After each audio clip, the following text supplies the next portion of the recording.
outstayed its welcome. The dead shall inherit the earth. Listen to the sound of my voice. Can you hear me? Who's there? I can't see you. My name is Dr. Salim.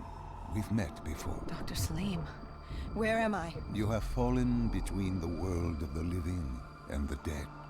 The void. I'm dead? No, I can't be dead. Deimos, I have to stop him. And you still can. I'll explain as we go. For now, you must trust me. Think back to coalescence. The start of your journey. The beginning. The beginning.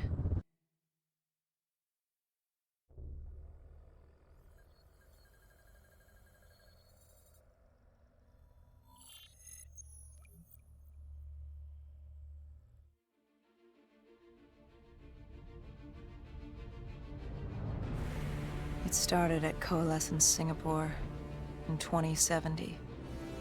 10 years after the disaster. After virus 6115 began its spread. After the dead began to walk the earth.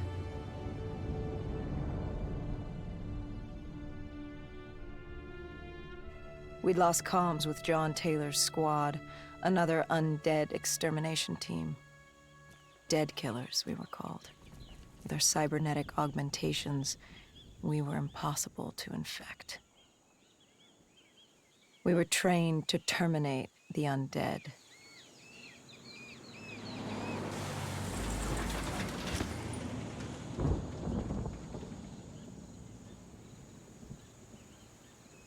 Hendricks was on edge. We were in a quarantine zone, one of many walled-off areas separating humanity from the undead, built to keep the virus and the infected behind their wall, away from the rest of us. The undead weren't our only concern. The 54 Immortals, a local combine who remained in the containment zone, were aware of Taylor's activity. This place was the epicenter of the epidemic. The 2060 Coalescence disaster created the cursed world we lived in today. Any activity at this site would set off alarm bells. Either way, our troubles were only just beginning.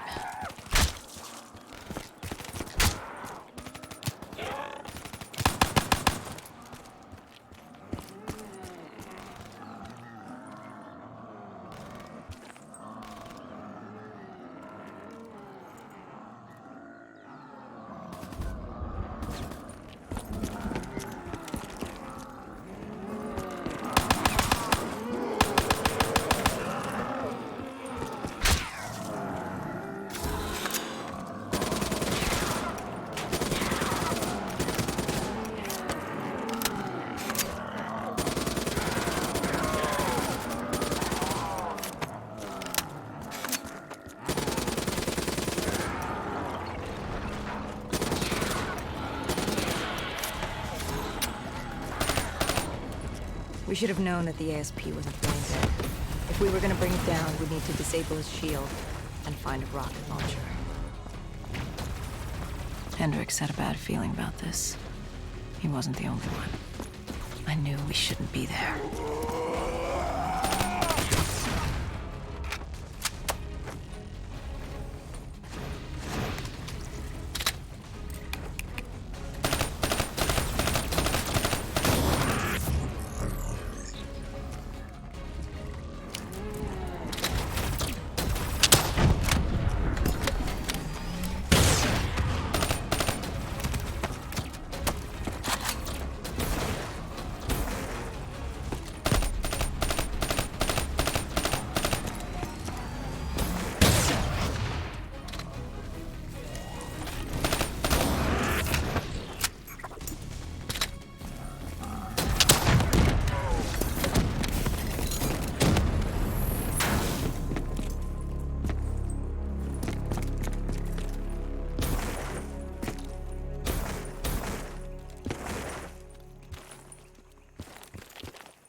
Coalescence. Enhance yourself for a better tomorrow. They'd been the forefront of technology, always wanting to improve the individual, the future of you. What happened? What went wrong? The coalescence disaster happened. Virus 6115 spread throughout Singapore and strains popped up all over the world. Governments built these quarantine zones to house the undead, a way for the populace to ignore what was happening. 10 years on, and it had worked. We put it out of mind. Ignorance was bliss. What was so special about this operation? It was supposed to be by the books. 5 years after our cybernetic augmentations, Hendricks and I were a well-oiled machine. Quarantine sweeps, recon, search and rescue. It's just what dead killers do. But we'd never been sent after one of our own before. John Taylor's systems had gone quiet. With our direct neural interface, we're hardwired into Winslow Accord servers. Observation knew if you were dead or alive. For Taylor to be neither, that was unusual.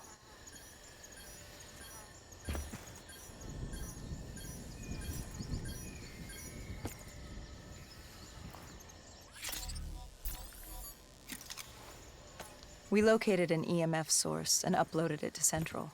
It was a 54 immortal audio log, detailing unusual activity coming from the server room at the lowest level of the building. It couldn't have been more than a week old, probably why Taylor's team had been sent to investigate. Hendricks activated a recon drone to scan for life. We picked up a signal coming from far below. As we stood there in the atrium, I felt like Alice. And we were about to jump down the rabbit hole.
Our drone picked up activity ahead. We should have known we weren't alone down here.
When man fled the virus, they left behind thousands of active robots. Machinery abandoned with one directive: kill the dead. Years later, they're still killing. But with decrepit programming, somehow humans had been added to their kill list, indistinguishable from our brainless counterparts. The strange behavior was observed in multiple quarantine zones. Another nuisance for us to deal with while on recon. We moved on.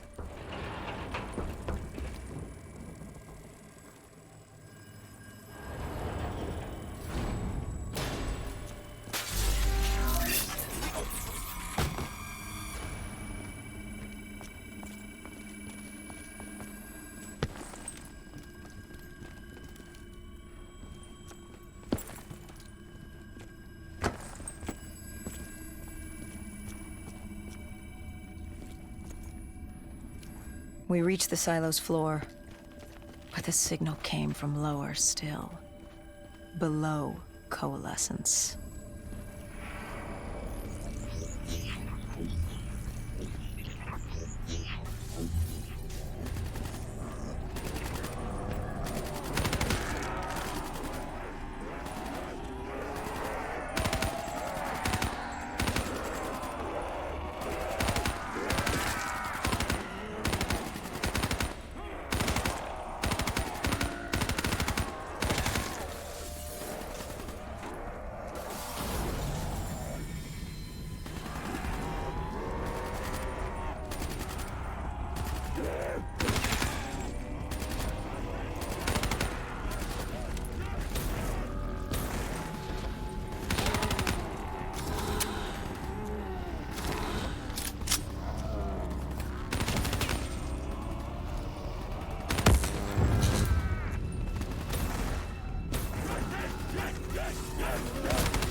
Did you have any inkling of what waited for you? No.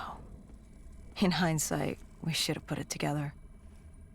But the fact of the matter, that day was supposed to be like any other.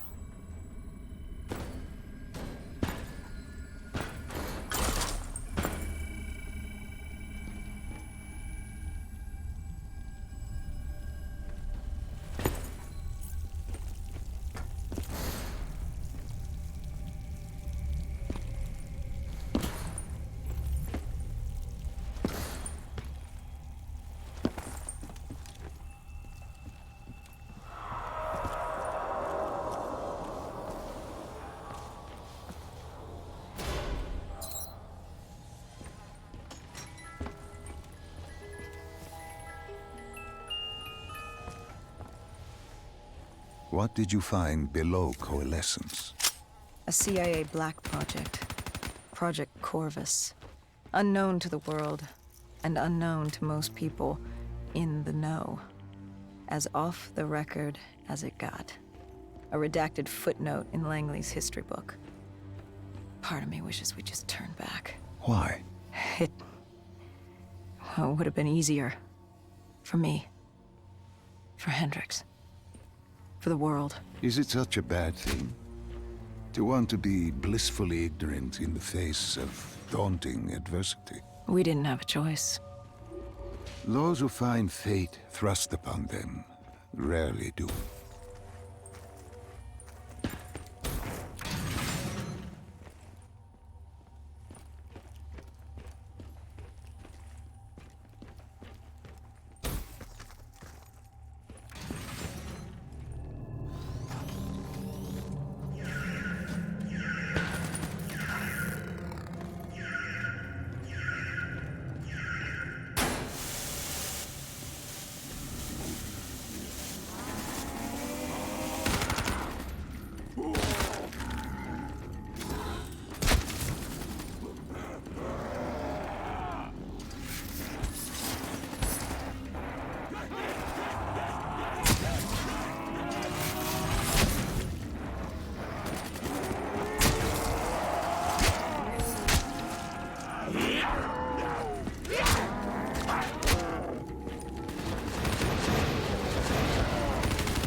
The human testing lab.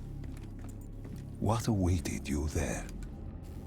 We found the truth. The cause of the disaster. You are certain of this? We didn't have the full picture. Not yet. But this was the source. We knew Coalescence was where the virus originated, but residue of 6115 in the air left no doubt. This was where it all began. When the disaster happened, hundreds of thousands died instantly. And they were the lucky ones. Because when the rest of Singapore inhaled 6115, they changed. From the living into the living dead. These test subjects, they were linked together, connected with a direct neural interface. Their minds hardwired into the central server. Hendricks didn't like what he saw. You knew something was wrong. The same tech in our own heads made us what we were. It was down here in this room. We didn't know what happened, but the data didn't lie. Man did what man always does, playing God and fucking everything up. We, the CIA, man, we created these things. We changed the world. How do you mean, change the world? The Winslow Accord and the Common Defense Pact. We'd been engaged in a Cold War for nearly a decade. 6115 changed that. When the dead walked among us, we set aside our differences. For all of your conflicts, you and your enemy had two things in common. You're both human, and you both want to stay that way. Was this the source of the signal? No, but it looked like Taylor had come through. Our answers were still further down.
When you found the server room, did you have any idea what you would uncover?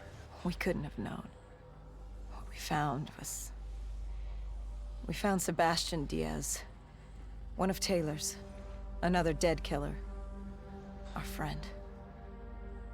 He'd linked himself to the CIA server, connected directly with the Winslow Accord systems. He was deactivating defenses for the undead quarantine zones all over the world.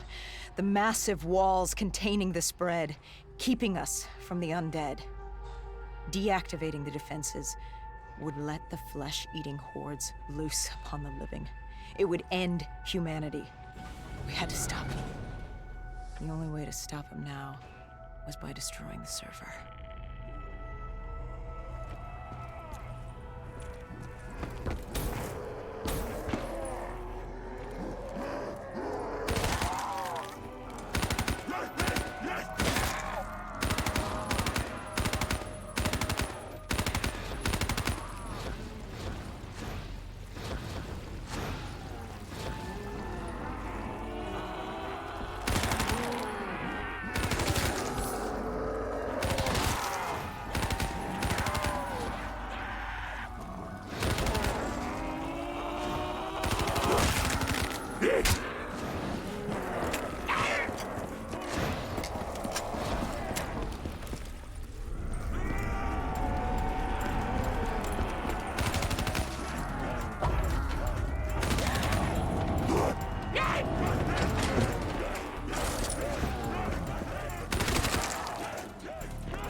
You killed him.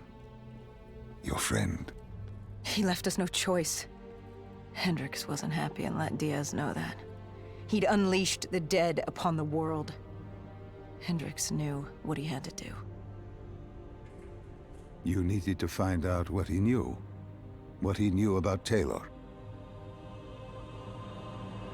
Interfacing with Diaz and accessing his memories was the only way to find him. Knowing what you know about DNI, interfacing would surely kill him. That didn't matter. We had to know. Had I known what it would do to Hendricks. From the interface, Hendricks learned Taylor was trying to get out of Singapore. There wouldn't be much time before we'd be too late. Tell me about the name. The name Hendricks learned. The name. Deimos. The demigod of dread and terror. Hendricks, myself, we had no idea what it meant, but Taylor's team was obsessed with it.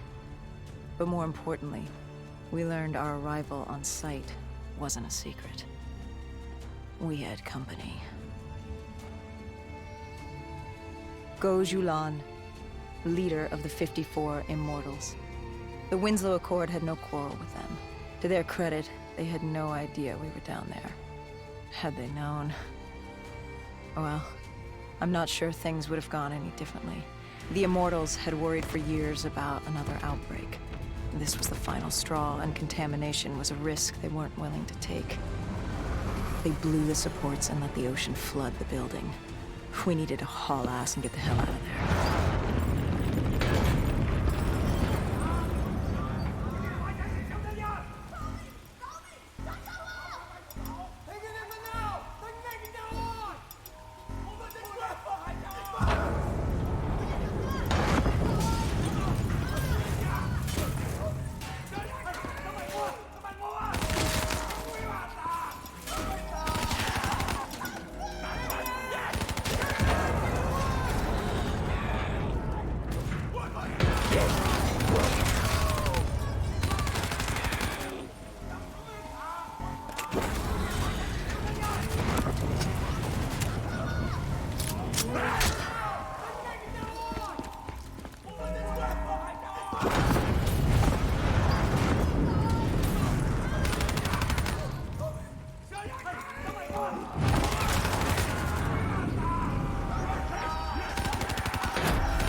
We needed to get out of there before the whole building collapsed. Hendricks had an idea. Flood the lab and let the water pressure jettison us out. Our lungs could take it. He just needed time to open the door.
And what happened then?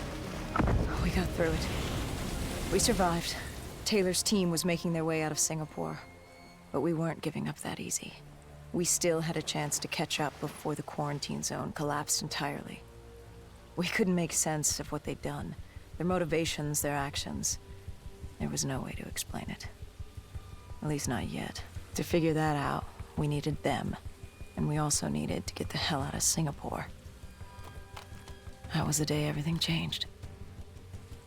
That was the beginning.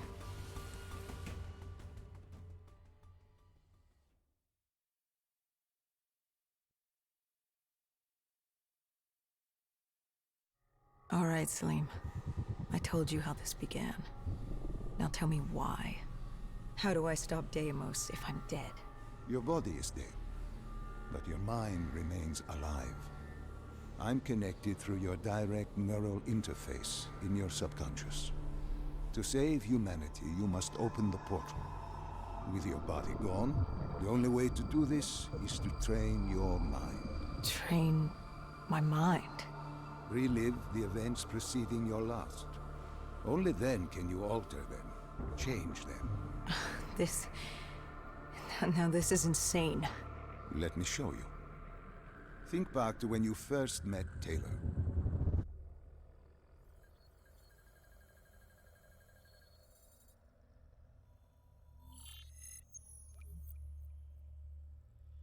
Think back to 2065. You're on a train in Switzerland. I'm heading toward downtown Zurich. On Taylor? That's him. Commander John Taylor. The first dead killer. The definition of determination. I was a rookie then. Fresh blood. There weren't many of us. There were more rumors about our division than actual recruits. They said we were engineered to be immune to 6115. That we couldn't get infected. This was your first mission? Yes. 5 years after the outbreak, most cities had at least one containment zone. But Zurich managed to stay outbreak-free. Now someone wanted to change that. Wait, this feels wrong. This can't be right. This can't be real. How are you doing this? I am not doing anything. This is your mind. I'm the passenger, you're the pilot. But tell me, do you remember the train exploding? No! Stop! Make it stop!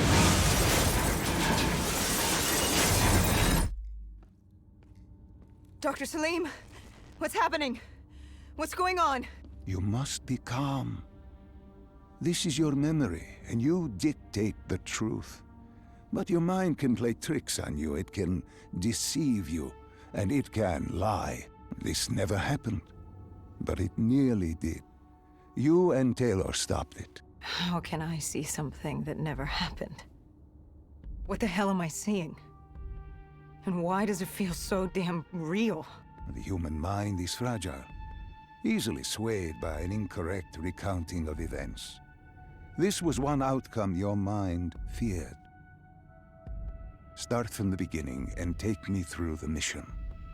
Once we organize everything correctly, we'll be able to find the truth. Tell me about the raid. The raid. There was a Catardist terrorist collective. They were planning something big, but they knew we were coming. Stop. Don't rush through. Let us start with who was with you. You were not alone, after all. Taylor. He told me they'd received a tip about the Catardists. These undead sympathizers had sprung up around the globe in the years following the outbreak. They believed the undead were the next step in human evolution. To become undead was to live. The dead should inherit the earth. Crazy, right? Was it only Taylor? Was there anyone else? Sebastian Diaz. The man we saw at Coalescence, who would disable the undead defenses. And back then, he was Taylor's second in command. He would take point on the raid. Hostile encounters were expected with the undead, but that didn't seem to bother him. They were so relaxed. The dead threatened Zurich. They were fearless. Didn't take away our own fears. If I was gonna learn my shit, it would be on the job. This mission was my training. For him, it was just another day in the life. Business as usual. And business was booming.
What are these drops I keep seeing? I saw them in Coalescence, too. It is your mind trying to help you through your memories. Weapons, abilities, powers. Use them or don't, but they may offer you a temporary advantage. Where did Diaz take you next? We still have to get to the factory entrance.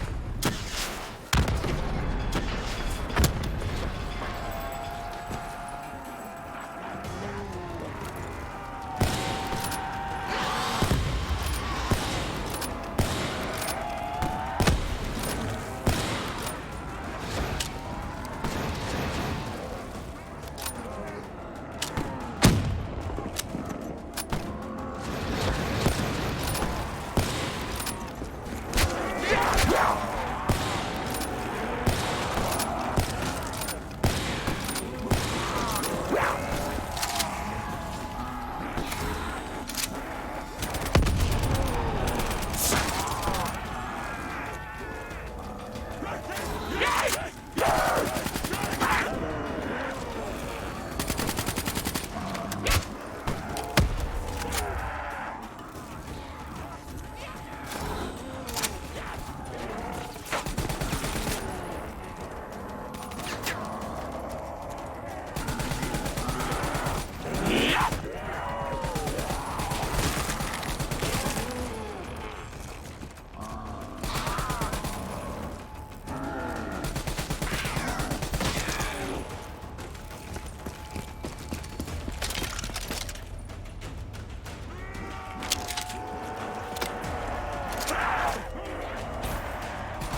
The entrance was locked. We had to destroy a generator to get it open. That was around the corner, with more dead standing in our way. I had an arsenal in front of me, but Diaz made it clear. He told me to run point on the ground. He was curious to see me think on my feet. In a way, he was acting as your training. Diaz wanted me to earn the name Dead Killer. And there's really only one way you can do that. I had support that day, but when you're out there in the real world, you're on your own. No backup, no reinforcements. Just you and the undead. I'd show him I was worthy of the name.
The Catardus base of operations was just ahead.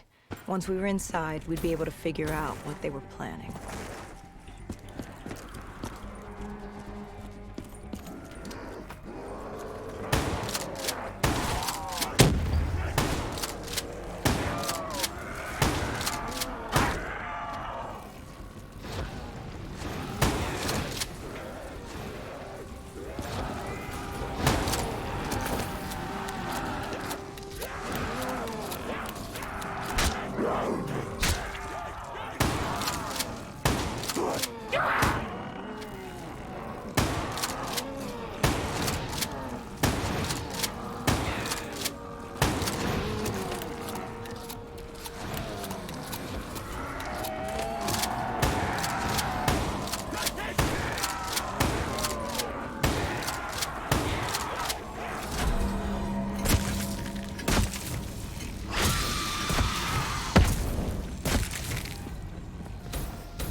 Salim, what's happening? I can't...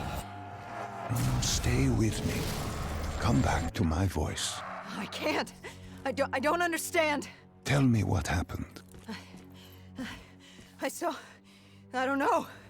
I saw robots and they were ripping me apart. What's happening to me? What was I seeing? It is a lapse. Your mind is wandering into the unknown. Your subconscious finding fears, dreams, doubts.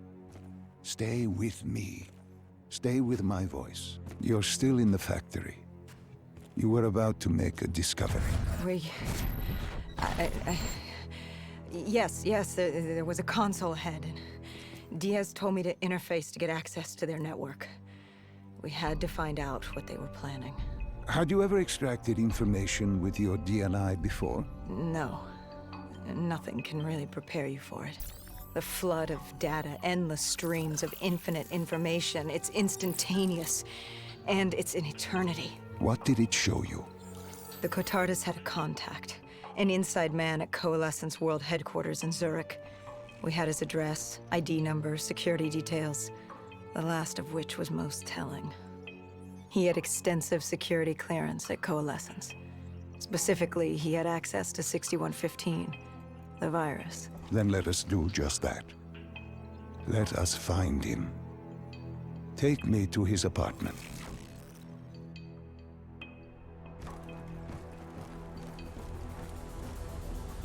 We were ready to breach, but it didn't go as planned. He was ready. I had to get after him. Our mark was going to release 6115 into the surrounding area. Remember, walk before you run. You weren't alone. Who else was there? Taylor? Taylor. Yes, he discovered our mark had just unleashed the virus into Old Town, turning civilians into the living dead. But Taylor didn't lead that day. No, he had Overwatch. He was our eyes in the sky. Sarah Hall, however... Sarah Hall, the team's intelligence expert, was with me. She had point. She found our mark. Apparently his supply of 6115 was 10 times what we initially believed. Enough to turn all of Zurich into a city of the dead. Hall had been with Taylor as long as Diaz. He practically raised her, trained her. He made her. With Taylor in the sky, Hall was our feet on the ground. She didn't have as much patience for fresh blood as Diaz. She was direct and focused. And right now, she was about to give me a lesson in target acquirement.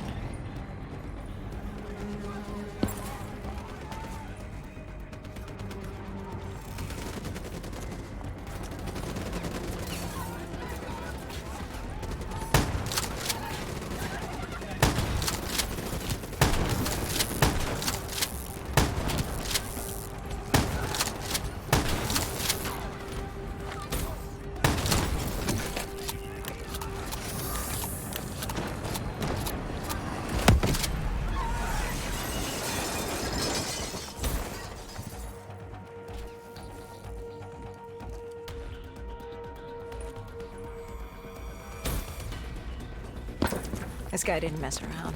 He had DNI just like us. He was hijacking any robotics he could, sending them after us.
What happened when you caught him?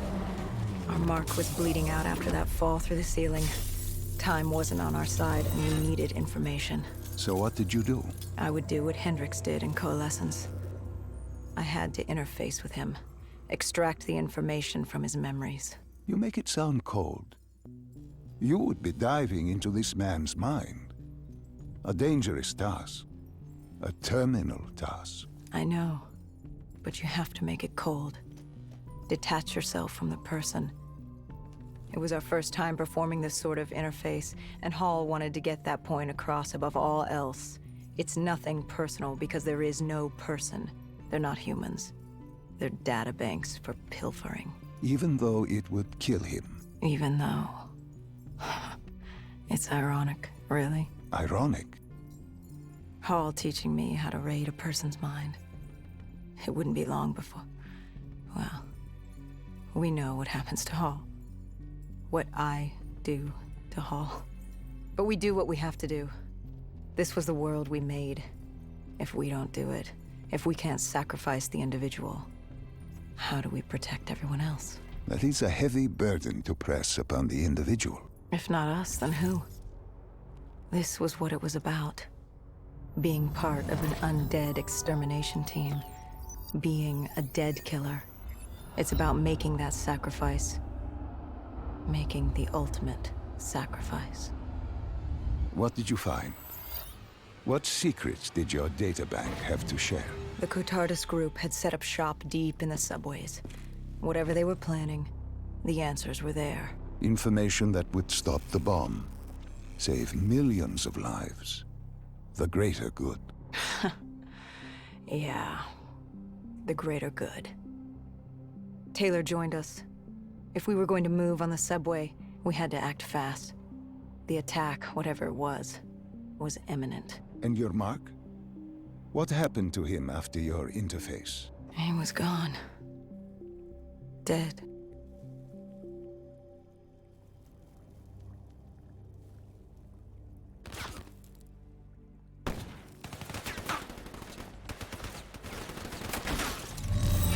The tunnels.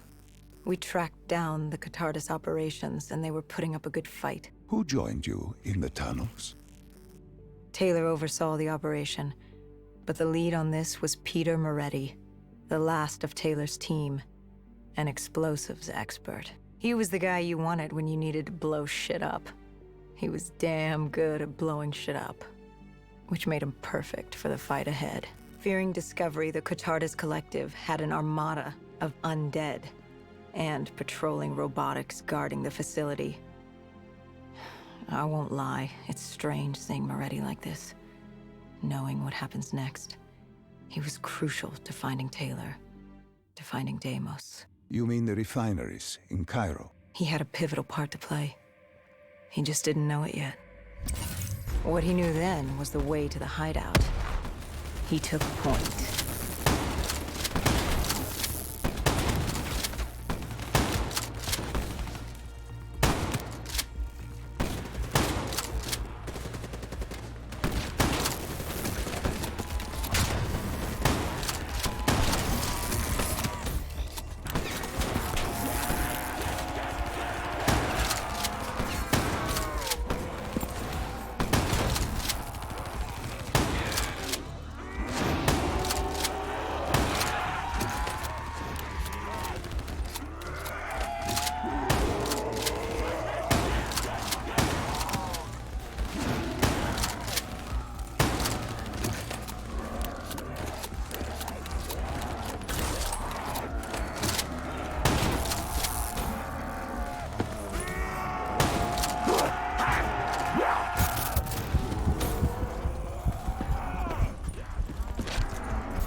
The Catardus group had planted a biochemical bomb containing 6115 on a maglev train. They were going to detonate it in downtown Zurich.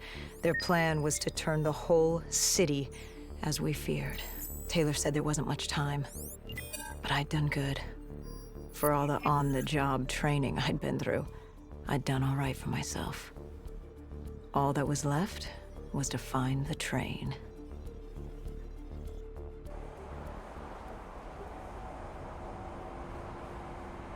Good. You didn't even need my push to the final memory. You connected events and arrived at the truth. Now what happens? Now we set things right. Through your mind, you realign the events as they occurred. And by doing this, if I work with you and remember the events leading up to Zurich, you will be able to open the gateway. But let's not get ahead of ourselves. Let us finish here first.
found the bomb car.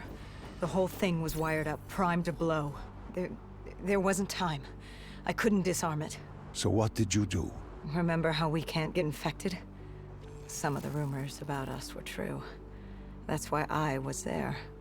Why we make the sacrifice. I used my cybernetic abilities to reverse the polarity of the train car and detach it. The car unleashed the gas. It's safely inside the city. And you lived? I didn't know I'd make it at the time, but I turned out all right. It wasn't the last time I cheated death.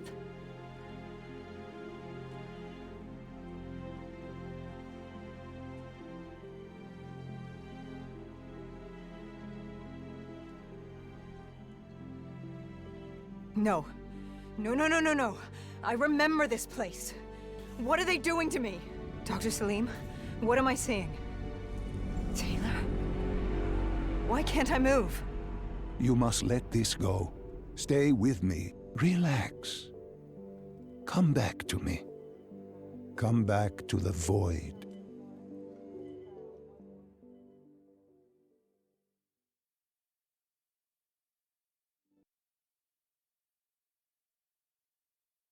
Can you hear me? Are you there? Yeah, I'm here. I'm back. I'm ready to continue. Good. Now that you've begun conditioning, let's return to 2070. After coalescence collapsed. You were trapped in Singapore. With quarantine zones unlocked all over the world, we couldn't raise WA command. If we were going to escape, we had to improvise. We turned to the 54 Immortals. They were dangerous and unpredictable, but they were no enemy of ours. Hendricks trusted them? What choice did we have? If we wanted out of Singapore, we had to go through the biodomes. We had to go through the Immortals.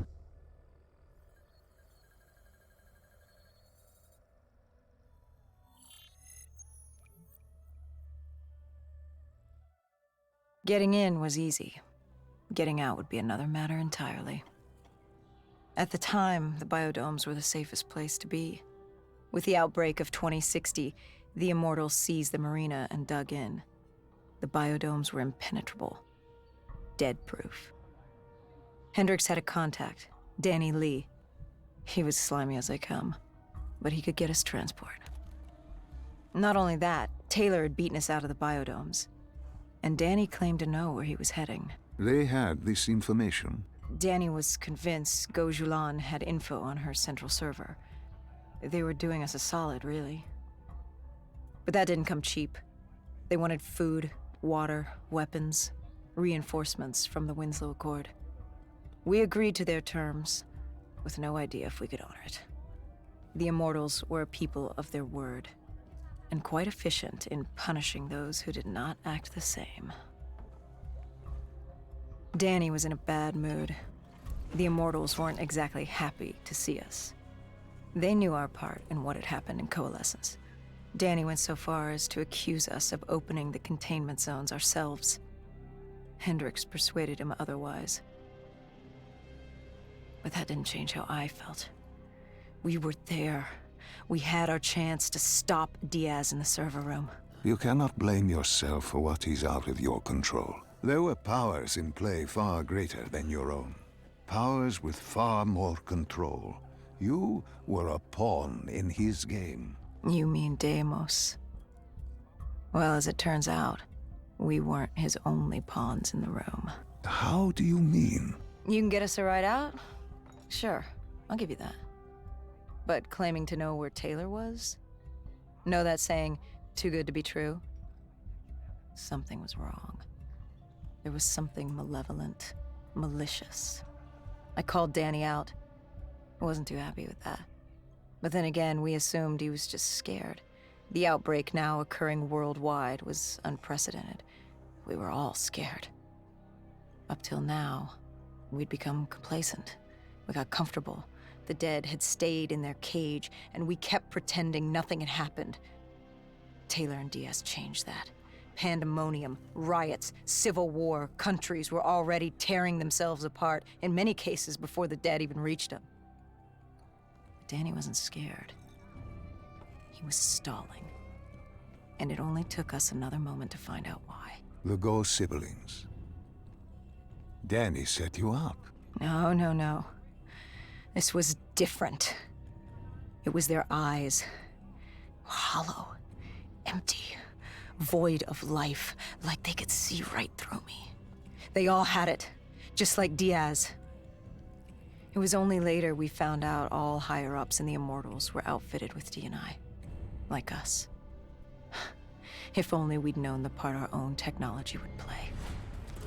The thing about dead killers, though, there's always a plan B.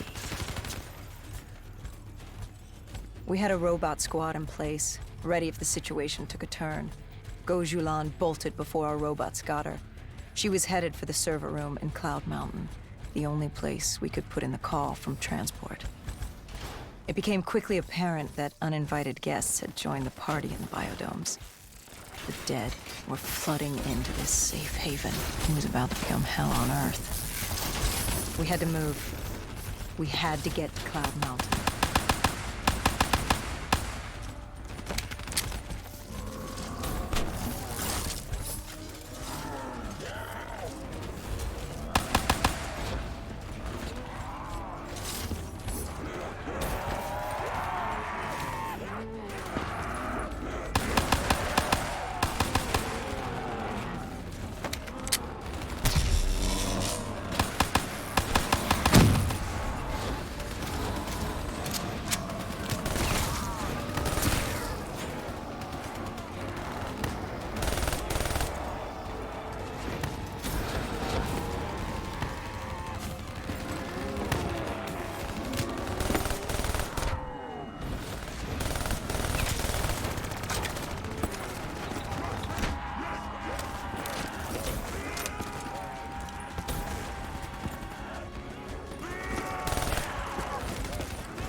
I don't know how the undead got in.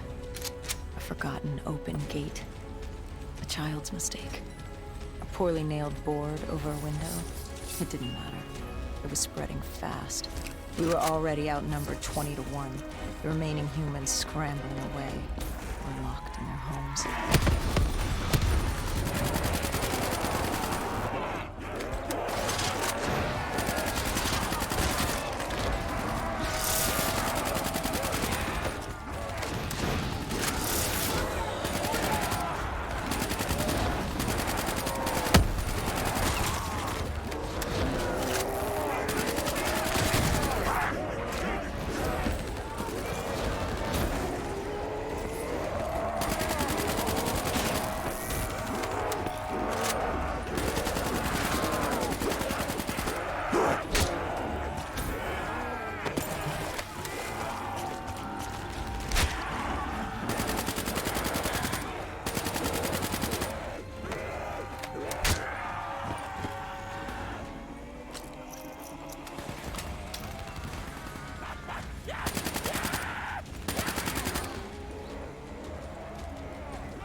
heard that familiar screech. Parasites, mutated creatures born out of 6115, were flying towards us.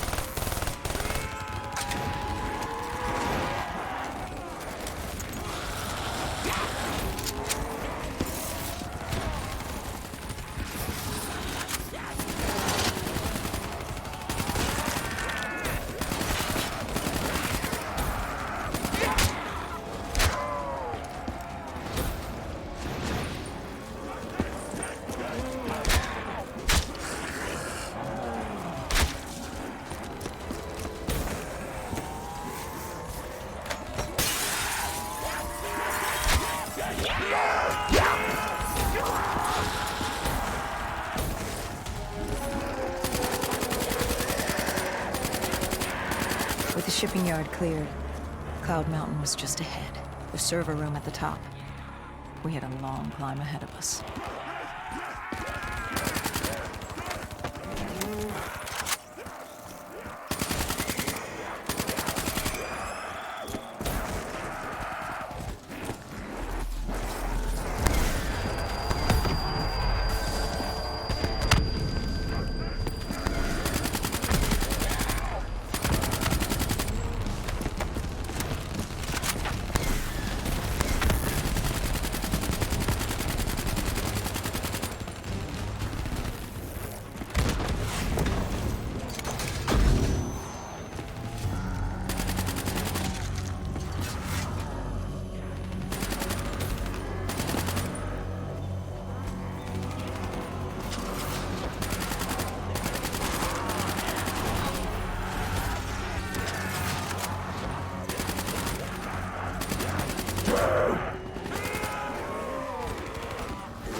What happened in the server room?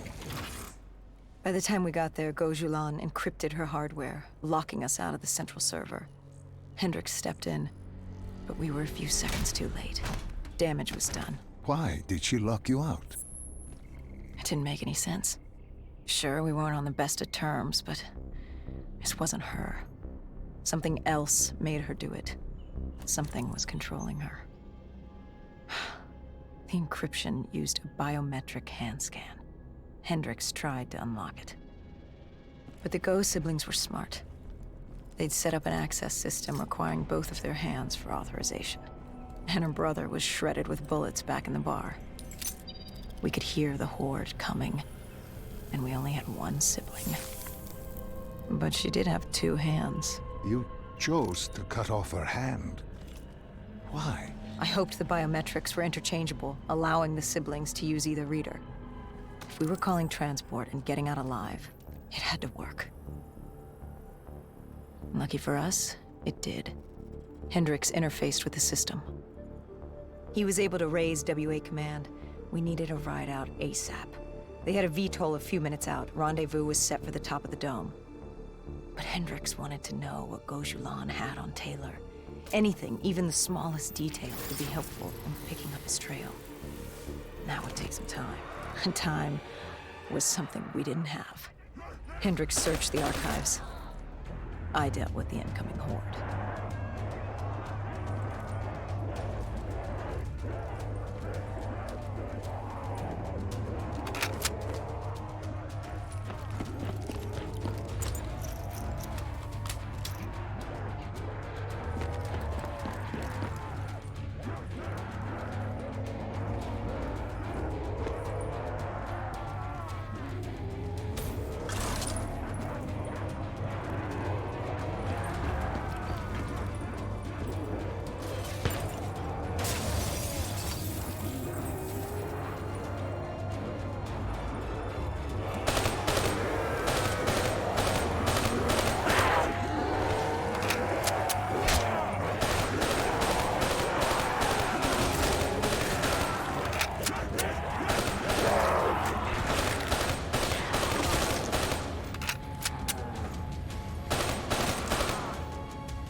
Hendricks had pulled all the data he could.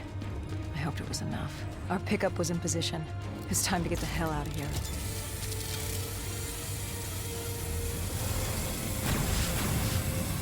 Our bird wasn't alone in the sky. Our VTOL had caught the attention of an old automated wraith. We needed to find another way.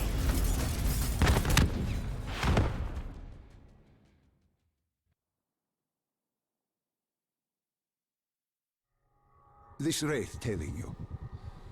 It was like the malfunctioning robots you found in different quarantine zones. The kind targeting anything and everything as an enemy. Just like that. Except on a much larger, more deadly scale. And this one was very interested in us. Command had an exit route. Extraction set beyond the swamps. If we crossed the super trees, there were shipping docks where we could commandeer an airboat. It's easier said than done.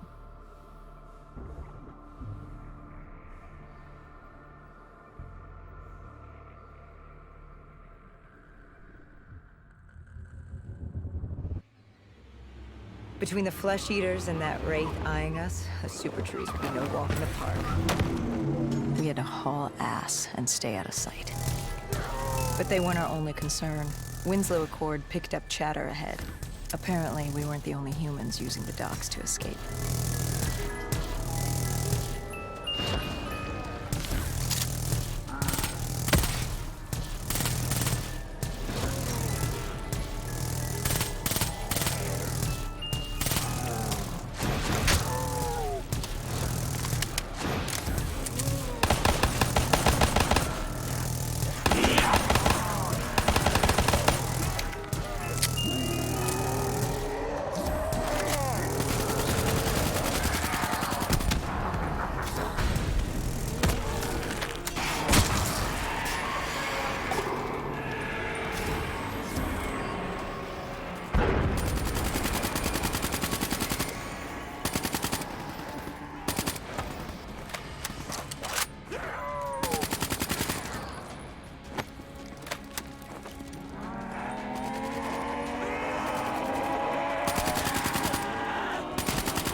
The super tree was collapsing.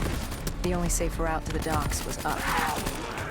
Chatter confirmed that 54 immortals were scrambling to get out of the biodomes through the swamps.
From the sound of it, they wanted us dead as much as the flesh eaters did.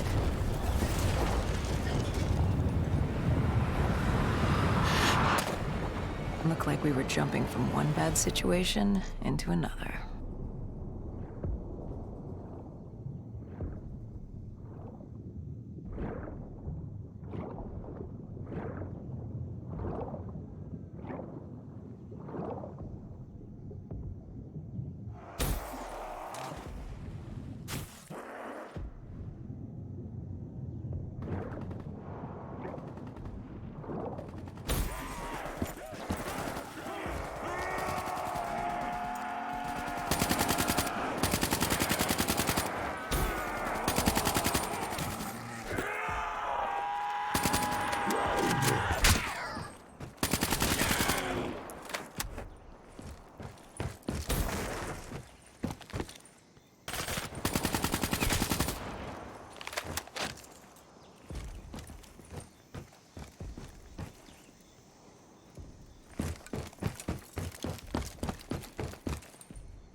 Hendricks commandeered an airboat and set the autopilot.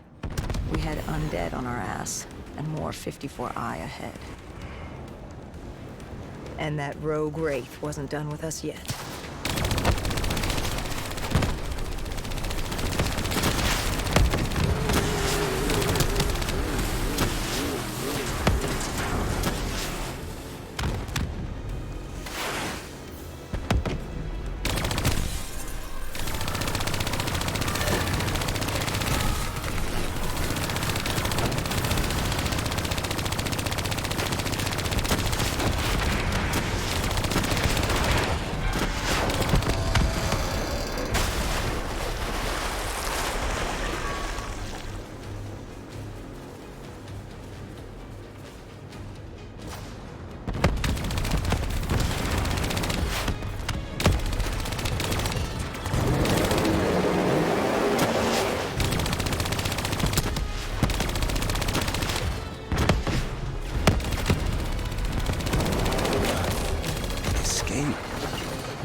Was just ahead.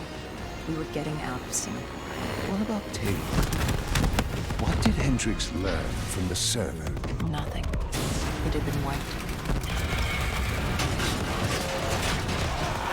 Taylor was in the wind. And the virus, 6115, wouldn't stop this time. The Winslow Accord and CDP had been thrown into chaos. We'd lost Hong Kong, Berlin, and Cairo. And it was just getting started. What would come next? How the world would change? There was no way to be ready for that.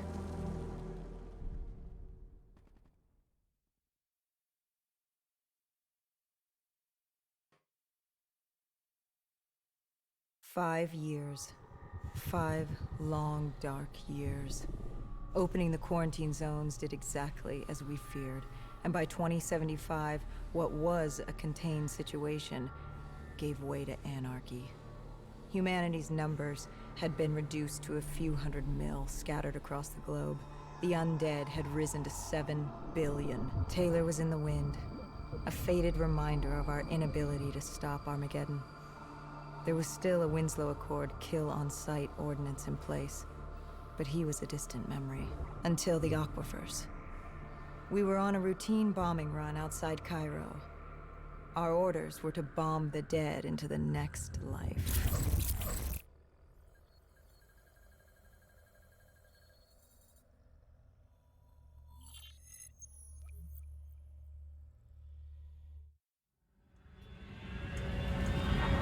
Our target was a Catardus colony. They'd taken over a refinery.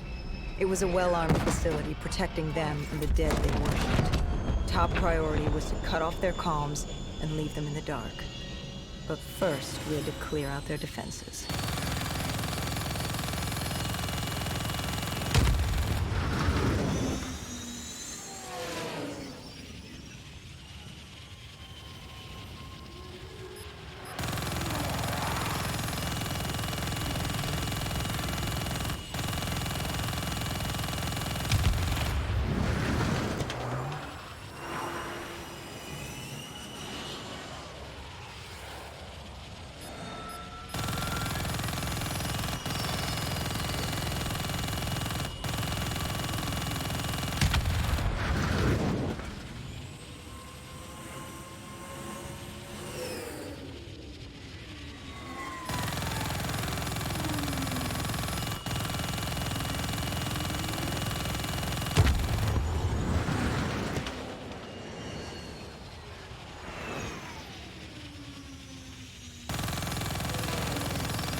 This was a routine sweep.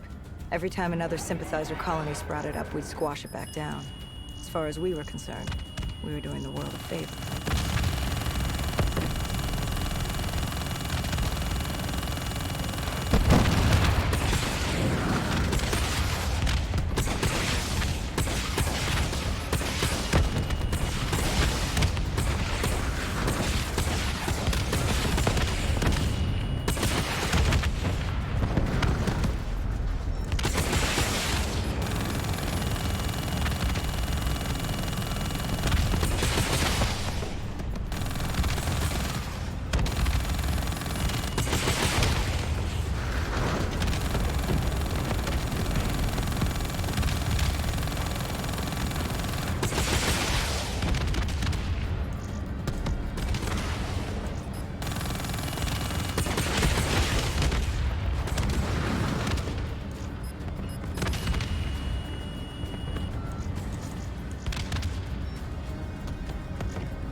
We moved on the array, but the undead sympathizers weren't going down without a fight.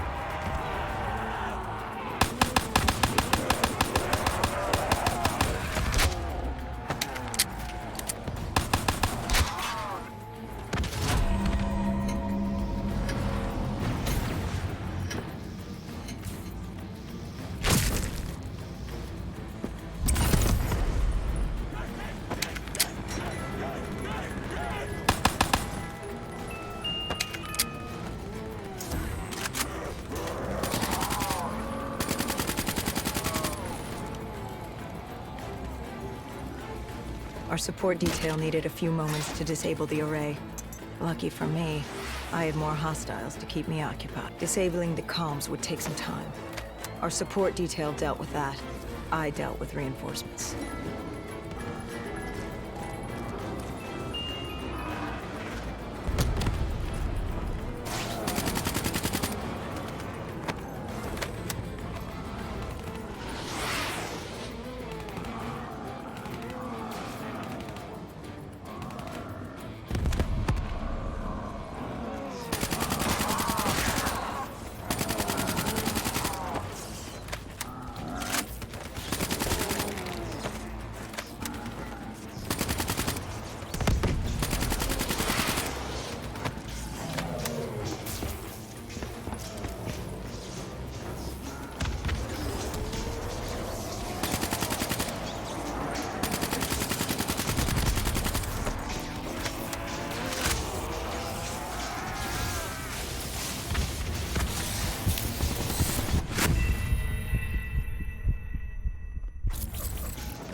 The station disabled, we had to get back to our bird.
The array was ahead. Bring it down, we'd be one step closer to eradicating this colony.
Disabling the comms would take some time.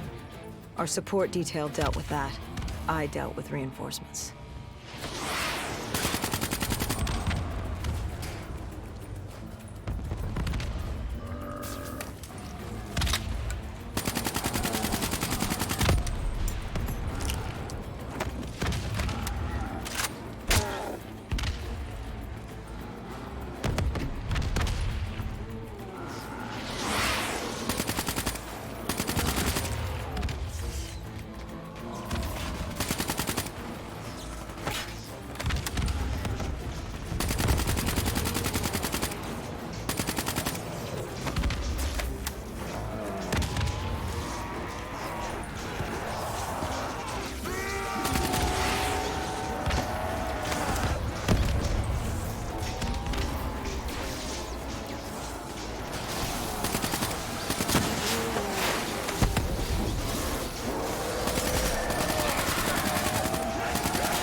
With the comms disabled, we needed to get back in the air.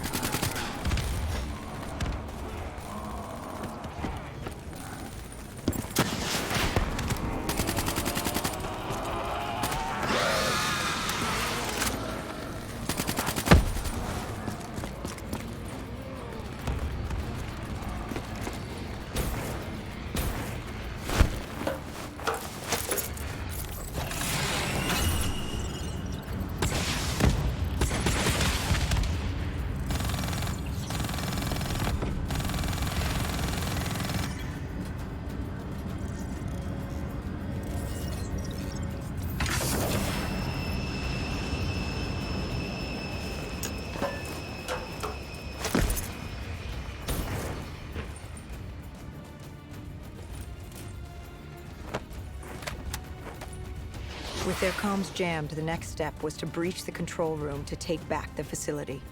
There was access ahead. I just needed to get through the flooded room in front of me. Our support detail insisted on coming with. When you were swimming, something went wrong. Our D&I... There was a malfunction. What did you see? I saw... I was drowning. I thought I heard... This is not your time. Get back up. Do not trust him. Everything is not what it seems. What did you hear? Nothing. I couldn't make it out. Get up. Then I woke up. Someone pulled me out of the water. Someone saved me. Saved you? A guardian angel. Someone watching over me. My support detail. She got through somehow, and pulled me out. She brought me back from the brink. She said it wasn't my time. My work wasn't done. I had to stop Taylor. I don't know how she knew. It didn't make any sense. Did you know her? This woman? No. I'd never worked with her before today. And yet she knew about Taylor. She knew about what happened. And you're sure she was there? What? Why? You think I made her up? You yourself said your DNI systems were malfunctioning. What? You gonna tell me I'm crazy next? I know what I saw. I did not make her up. I didn't fucking imagine her. Did she have a name? Of course she had a fucking name. The Guardian Angel. She said her name was Kane. She told me she'd help me get through this. She said we had to move. Control was beyond a server room ahead. If we were going to take the refinery from these dead sympathizers, we needed to clear it out. If we couldn't, it would be on to Plan B. Plan B? Plan bomb this shithole to hell.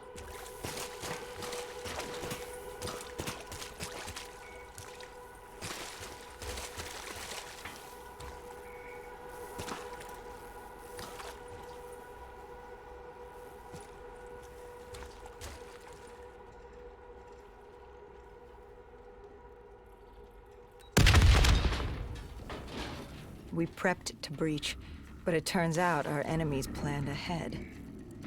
The explosion blocked our path. We had to double back. It caught us off guard. But the noise also caught the undead's attention.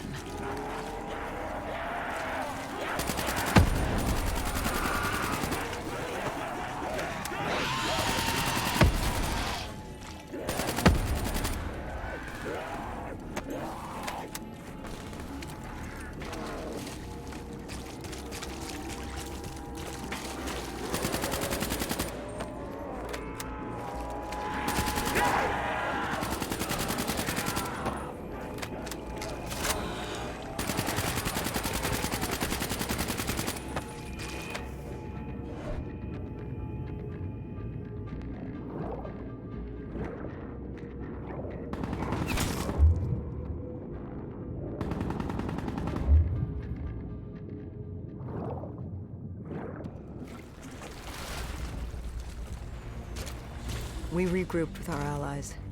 That's Egyptian Army Lieutenant Ziad Khalil, friend of ours. He was durable, seasoned. He defended his home through undead wars. He wouldn't go down without a fight. What was the plan? Khalil would move on control from the exterior. I'd sweep the dead from the air. Our guardian angel accompanied me. She told me the answer to finding Taylor was on this refinery. Why she thought that. How she knew that. It was surreal.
When Khalil took the control room, he found something on the security footage. Something we needed to see. Taylor. Like seeing a ghost. We just stumbled upon him. This wasn't just a Cotardus colony. This was Taylor's hideout. They were already evacuating Taylor. We locked down the facility, separating Taylor and his associate, Moretti. Who did you go after?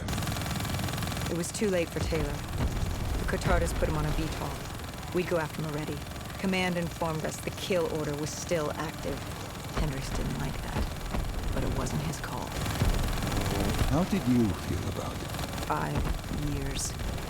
5 years after our fuck-up, and we could fix it. I'd gladly take a shot.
just below us. If we were gonna get him, we'd need to take a shortcut. Shortcut? A leap of faith.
Listen to her.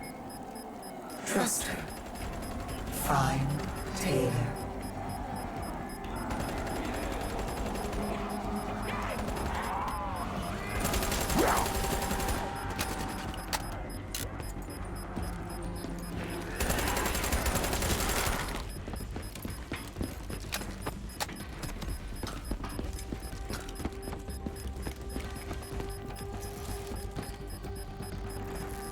How was Hendricks coping with the change of plans? He was upset. And why wouldn't he be? Command wanted our friends dead. He wanted to bring Moretti in alive. But that wasn't all, was it?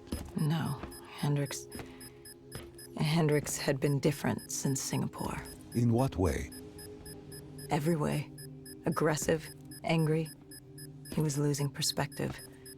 And something was just off.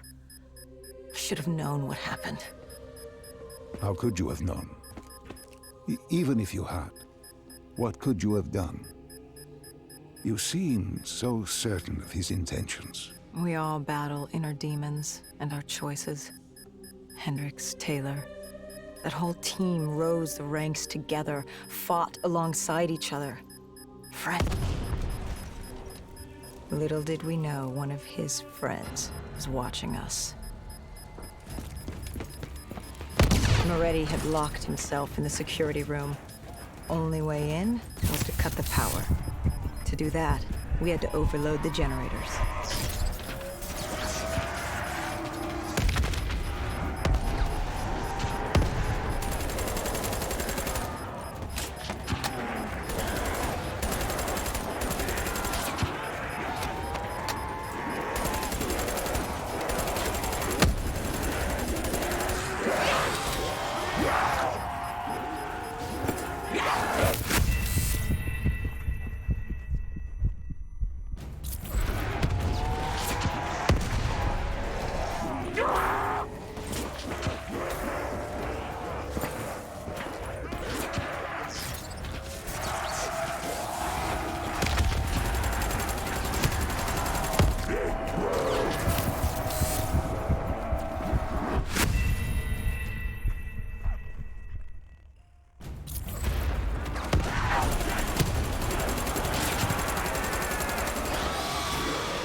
cornered him.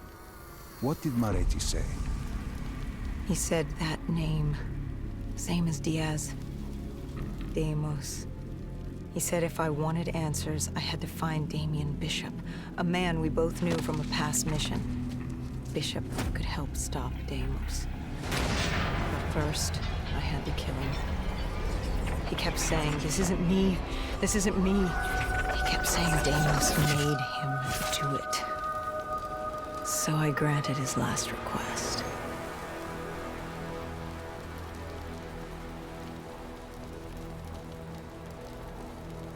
I killed him as he asked. I did our job.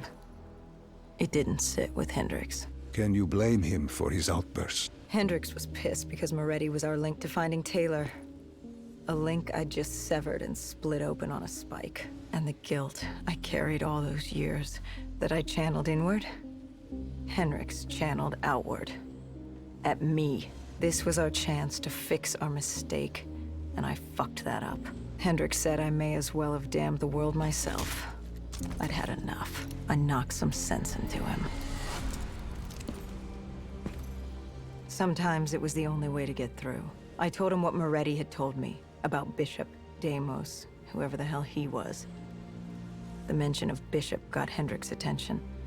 Last we saw him was back in '65, 10 years ago in Ethiopia. How Bishop knew Deimos, we hadn't a clue.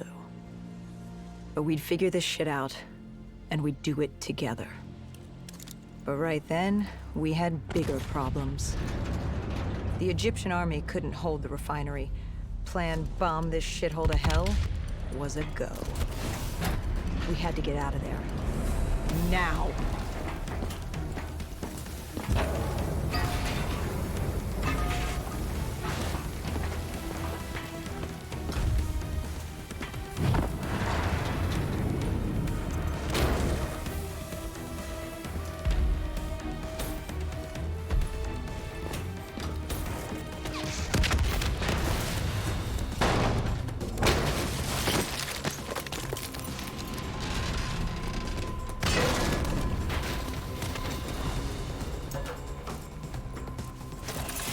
We lost Taylor, but we had a lead. Moretti said Bishop could help us find Deimos, which meant he was our next stop.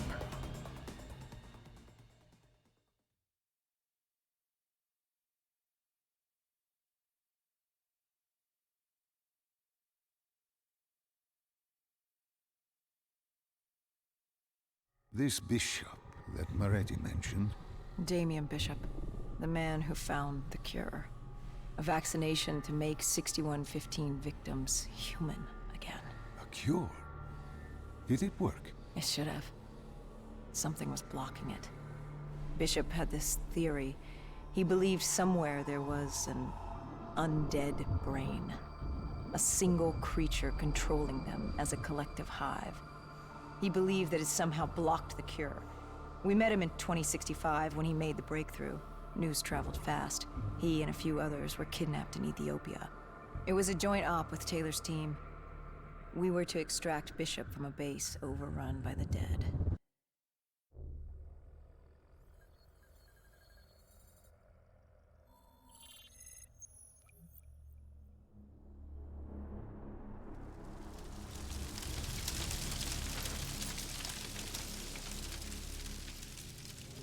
With the dead crawling all over, we needed a distraction.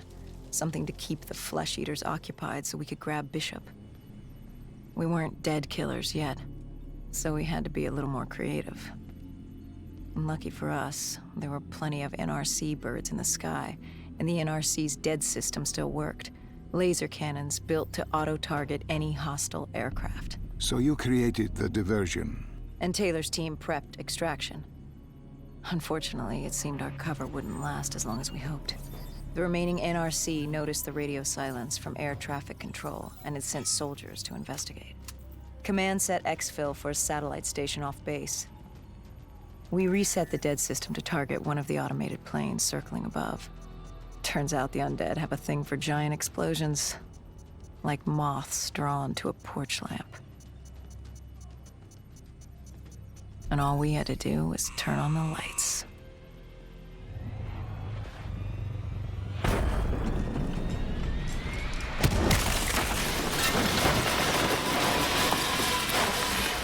Unfortunately, we couldn't exactly control the landing.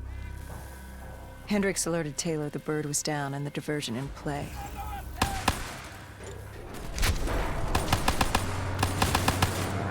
We took out the NRC and moved. Bishop was being held underground in the security station across the tarmac.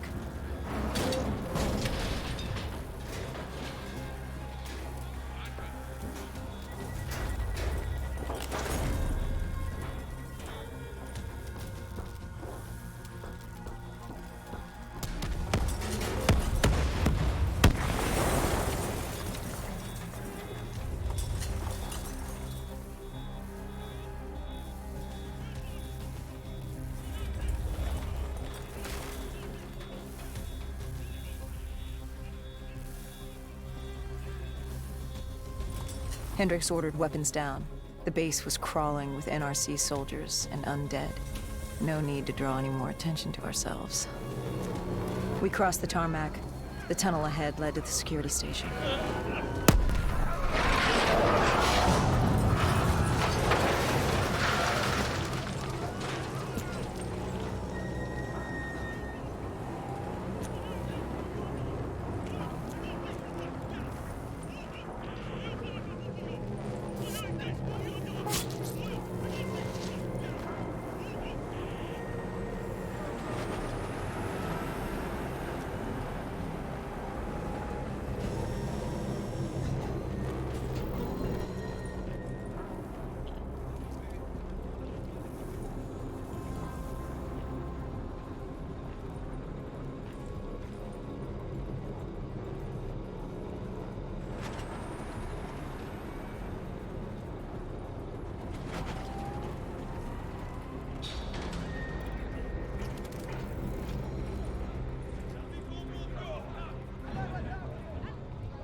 Hendricks took out the guards. I hacked into the system to find Bishop. Why were there NRC still at the base? It was being overrun. They needed the cure. They kidnapped Bishop's whole team and would do whatever it took to get their hands on it. They'd torture these researchers till the dead broke down the door and ripped them all to shreds if it meant they could save their people. It wasn't personal. It was self-preservation. With the secret out about Bishop's discovery, he'd become the most wanted man in the world. The NRC were just the first to grab him. It was every country for itself.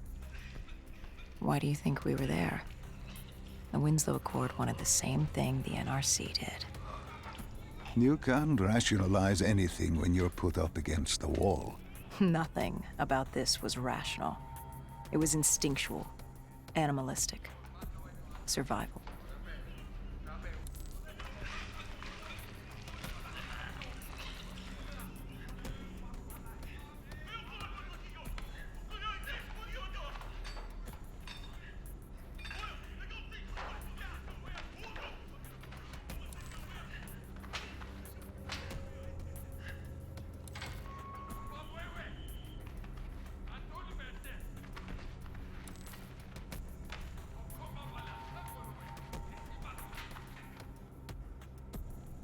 He had been escorted to an interrogation room. We had to hurry. Behind us was an undead army. Once one got a whiff, the others would come running.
Hendricks told Bishop who we were and that we had to move.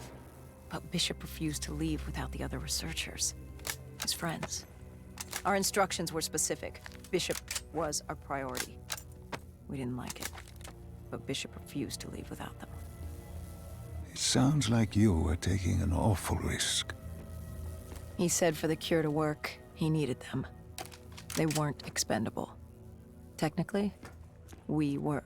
In a way, you and the NRC were not so different in what you wanted and how far you were willing to go. Our method was different. Our reasoning was not. No one wants to sacrifice themselves to save the world. But you like to think if the moment came, you'd have it in you. Who was inside the cell? Lieutenant Ziyed Khalil, member of the Egyptian army. Back in '65, he was a guard assigned to Bishop's research station. This was how we met.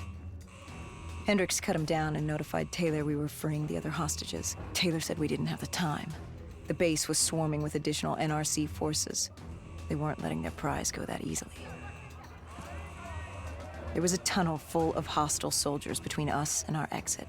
A cargo elevator ahead was the only way to the surface. No telling how close the dead were behind us.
The remaining NRC forces were waiting for us above. They weren't about to let their prize prisoner go.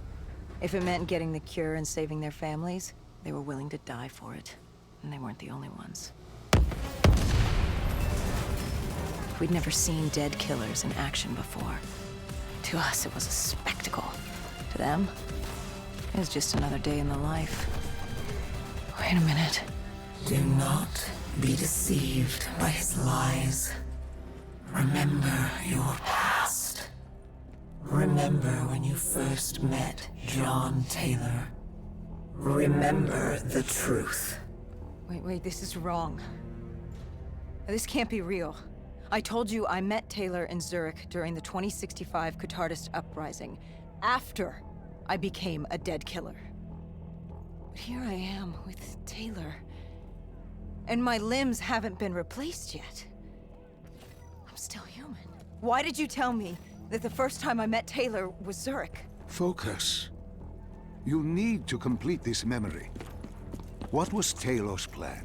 We were still on for exfil, but first we had to blow the bridge. We followed Diaz. Both undead and NRC forces were converging on our position.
Paul grabbed us after the hangar. She was to take us to Moretti, so we could blow the bridge.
After the bridge, we were forced inside a comm center.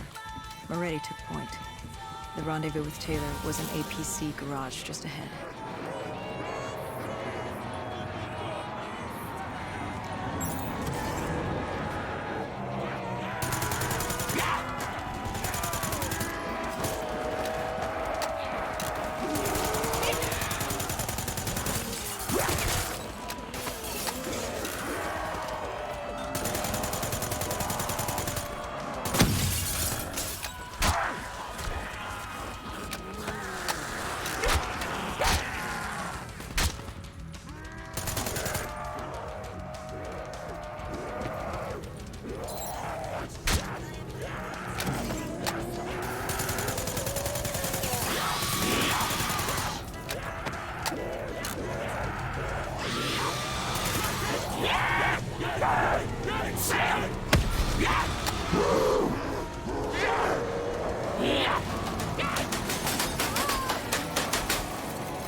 We could hear the undead screaming towards us.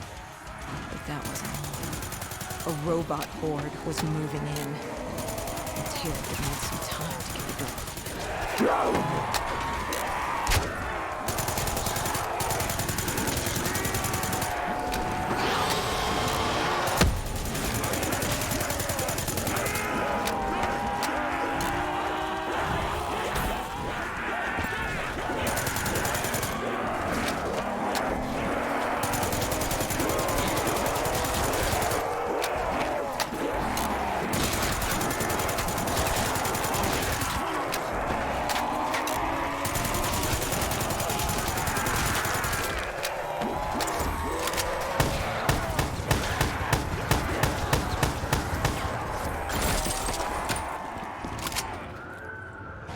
You were forced into the garage.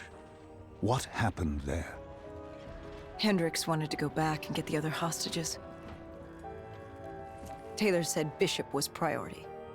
After all, he had the cure. The rest were just collateral. What did Taylor do? He volunteered to take his team to get the others.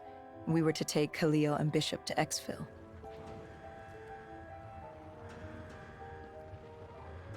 We got on the APC. Bishop was the most important man in the world right now. We had to get him to Exfil if it killed us.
The APC stalled on us. Hendricks needed a minute to get it going. The undead, robots alike were crawling over us.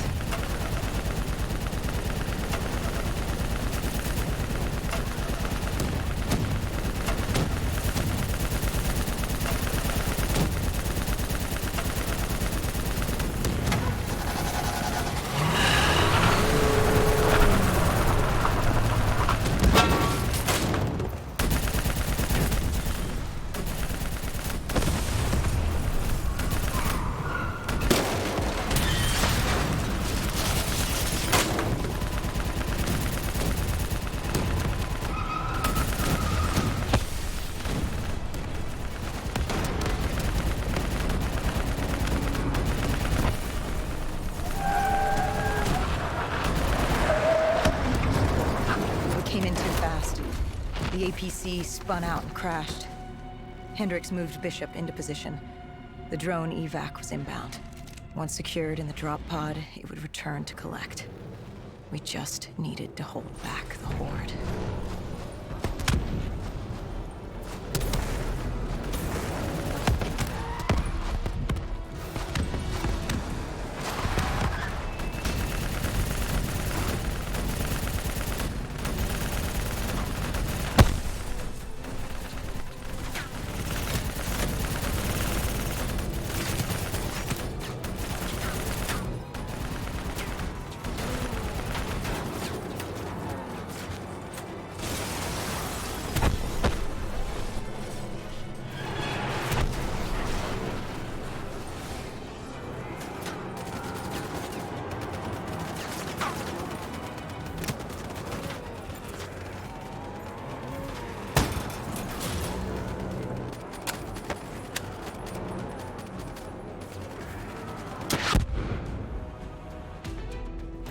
What happened? Airspace was compromised. They had to pull out. Bishop was a priority. We were expendable. We heard Taylor call. He was inbound and told us to hang on. No. I can't do this. I can't live this again. No. Please. I am sorry. You must. No, please! If you wish to defeat Thanos, you must. To save the world, you must relive this. I should have died. I felt myself fade. It was over. That was the day I met John Taylor. That was the day I became a dead killer.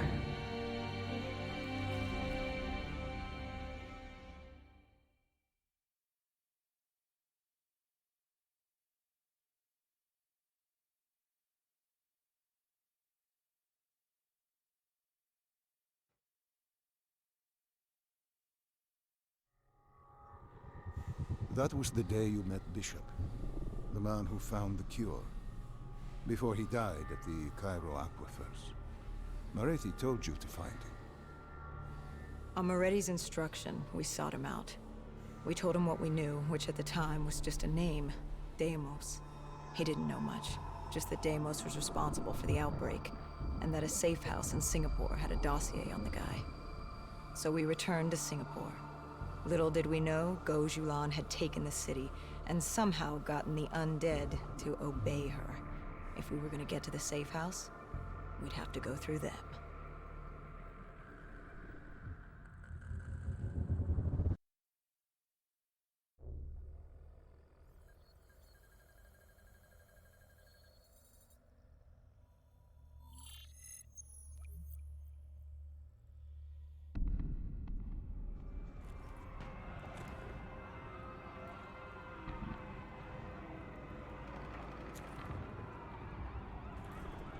The vultures. Sadistic scavengers, ravaged by atrocity and time, driven by fear and insanity. We saw their victims strung up on display the moment we arrived. When forced against the wall, the impurities of man can be revealed. It was more than that. This was survivalism.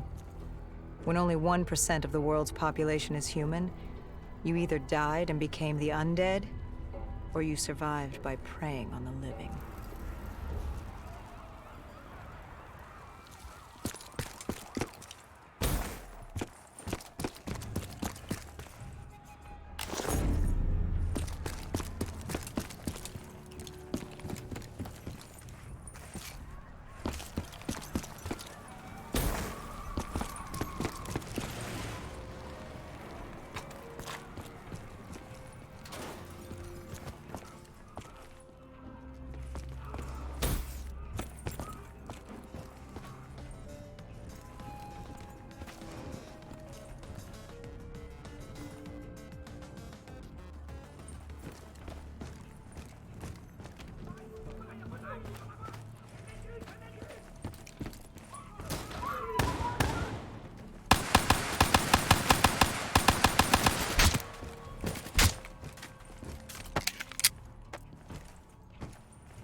These scavengers were well equipped.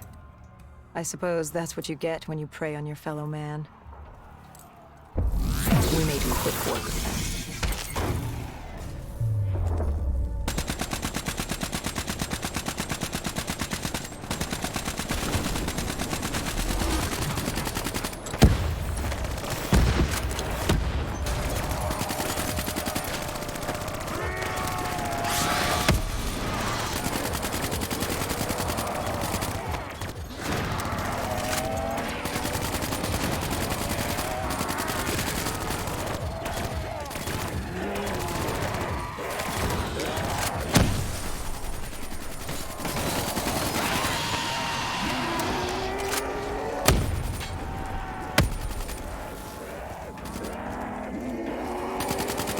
Hendricks took point down the alley. From the sounds of it, the dead knew we were coming. Clearly, Singapore was happy to have us back in town.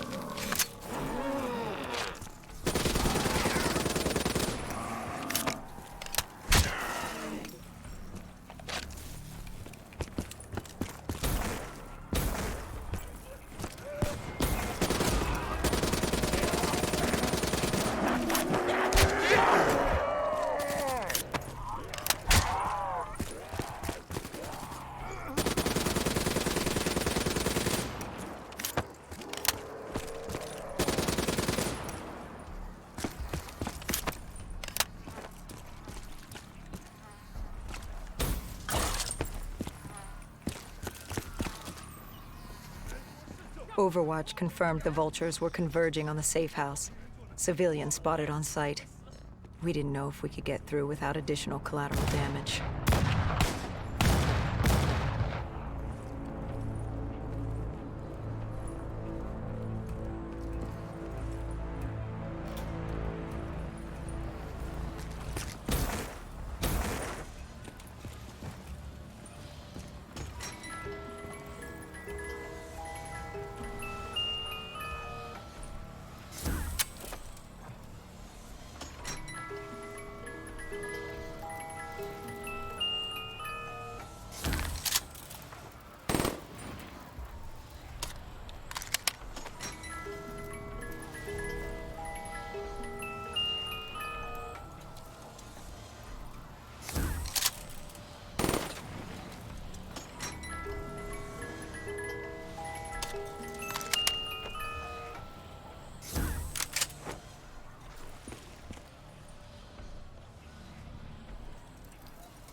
curious, the vulture's behavior. Willing to kill the living and the dead alike without prejudice. Survival of the fittest at its most primal. They act with reckless abandon without thinking of the consequences. They had to know. The more they killed other humans, the slimmer their chances became. Don't think of them as humans. They're animals. Abandoned by any form of governing body, they dictated their own society. They were tribal, nomadic. In their eyes, man was as much a threat as the undead.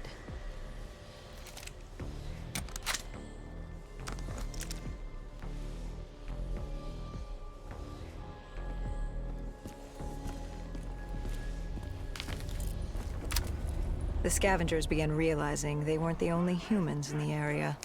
It was a matter of time before Gojulan knew we were here. The safe house was beyond the gardens, but the gardens belonged to the dead. They smelled us lurking above.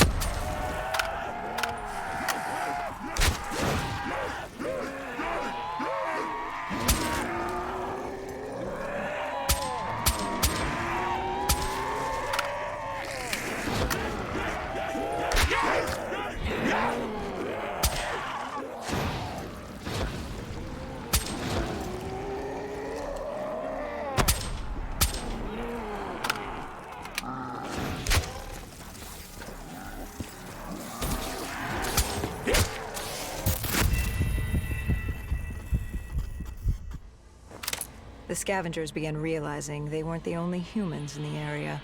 It was a matter of time before Gojulan knew we were here. The safe house was beyond the gardens, but the gardens belonged to the dead. They smelled us lurking above.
Before Hendricks could take him out, the scavenger alerted Gojulan. She knew we were here. Reinforcements were moving on a checkpoint nearby, along with more dead.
Why did they create these displays?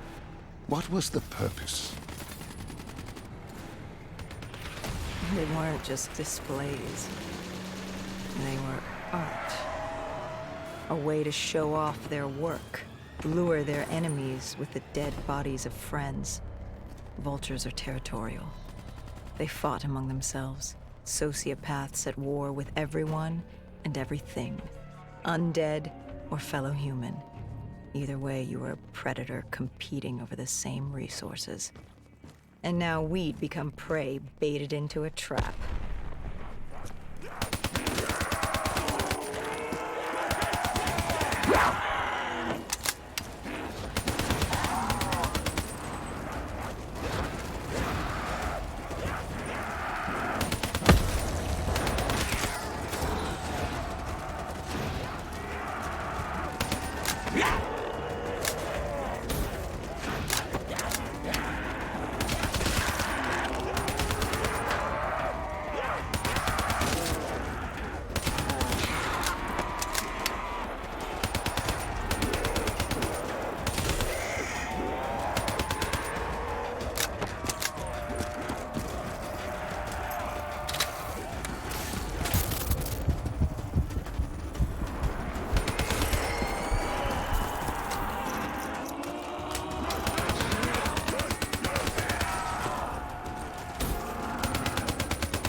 A malfunctioning ASP heard the commotion and joined the party. I needed to find a rocket launcher.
The vultures beat us there, set fire to the facility. Gojulan announced herself over a PA. She was inside, and she had a special guest waiting for us.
We cleared the plaza. All that was left was to get inside.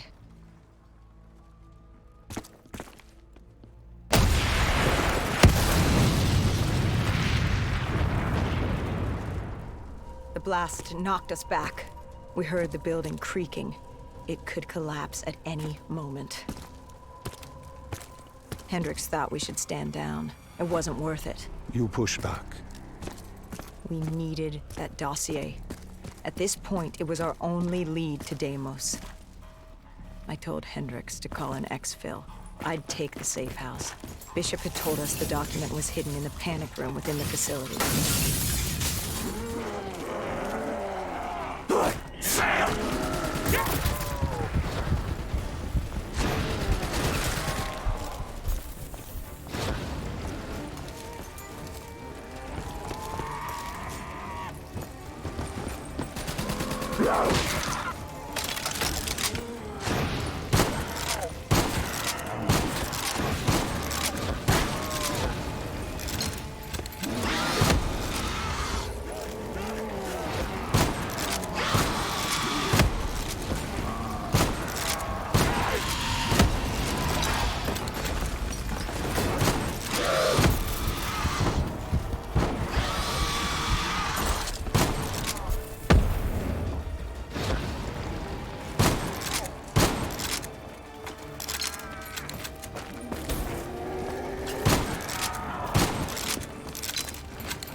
Who was in the panic room? Her. Cain. Our guardian angel. Someone had beaten the hell out of her. Gojulan. She was there for the same thing I was. The same thing our friend was. The dossier. Do it. Kill her. Kill his host. Prove yourself worthy. Did you kill her? I struggled. Panicked. I acted in the heat of the moment. And the file on Deimos? Most likely it was reduced to kindle. Gone. Or so we thought. Hendricks called in transport. Singapore was another dead end. But we needed a few answers from Cain. Starting with who the hell was she? And what was she doing in an abandoned CIA safe house? The truth proved more eye-opening than we could have imagined.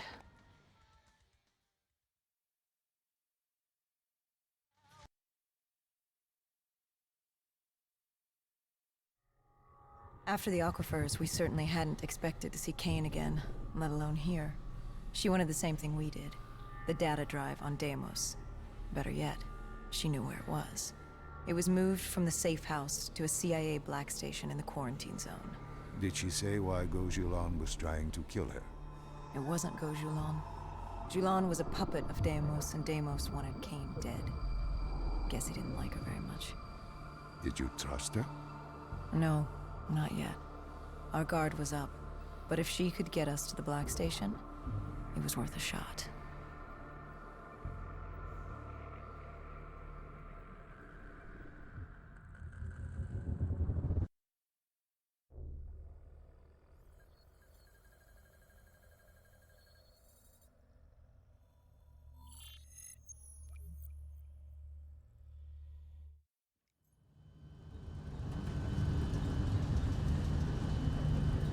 The Singapore quarantine zone. We never thought we'd be back here. Bad memories? You know damn well it certainly wasn't good ones, Doc.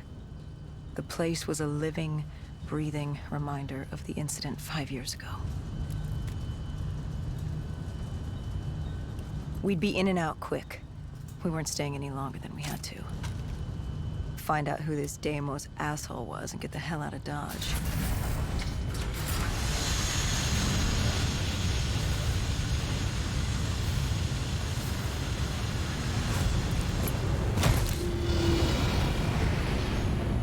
Kane said the data drive on Deimos was encrypted and separated into two pieces. We needed both to access the drive.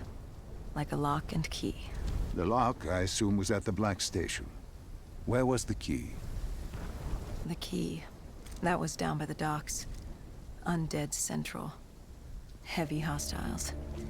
We brought a DNI-equipped micro-missile launcher. Couldn't be too careful.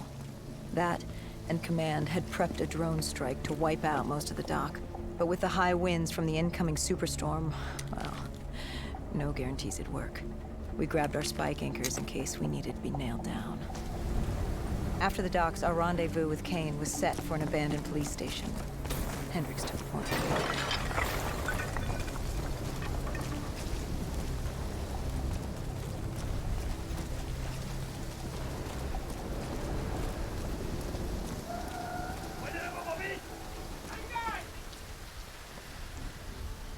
More vultures. Preying on the weak. Since the fall of the Immortals, they'd inherited all of Singapore. Turned the place into some twisted version of the Wild West. After the events at the safe house, we caught their attention. They weren't exactly thrilled with us on their turf, and were taking it out on the locals to find us. Why didn't you step in? You could have saved them. Calculated risks. We needed to stay quiet and lay low. But there's always a chance, isn't there? Chance is a billion-sided die. You like the odds of that? If they didn't die today, they'd die tomorrow. If not tomorrow, the day after. One way or another, death was coming for all of us. Nobody was getting out alive. If we tried to save them, it could be our necks in those collars. We weren't there to save 2 people. We were there to save all the rest of us. We needed to get to the Black Station, raising as little alarm as possible. The last thing we needed were the dead and vultures after our shots. Turns out the odds were already stacked against us.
superstorm could hit at any moment. Good thing we grabbed those spike anchors. We were gonna need them.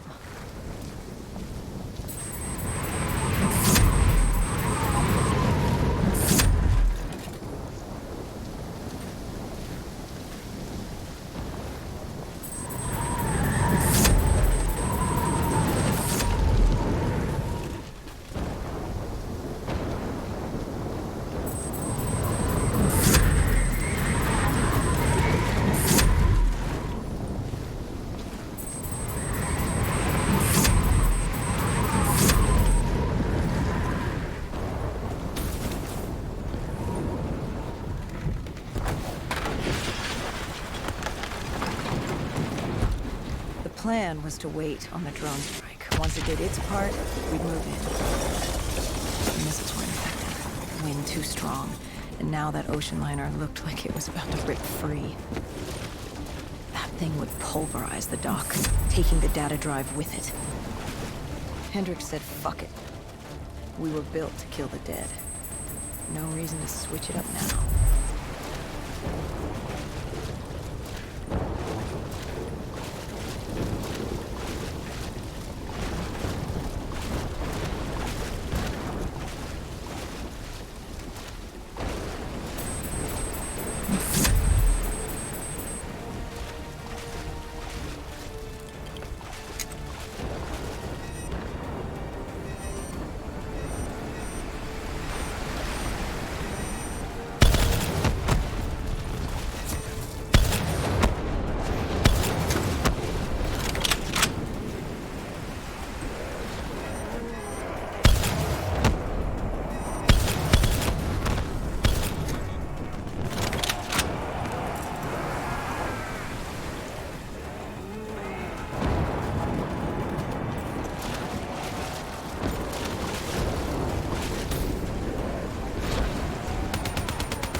We secured the first part of the drive and uploaded the information to Kane.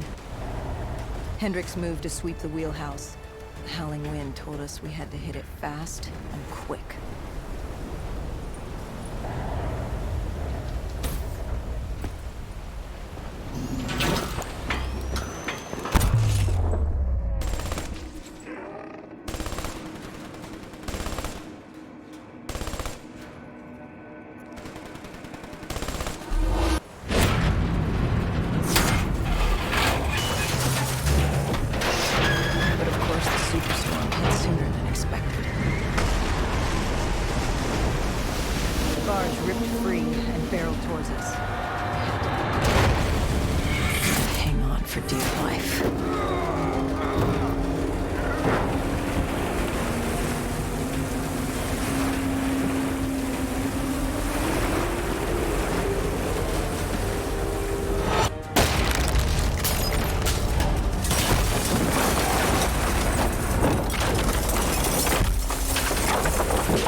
We'd been set to rendezvous at an abandoned police station, but we were off route. We cut through the flooded subway to save time.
With the dead cleared out, we moved toward our rendezvous.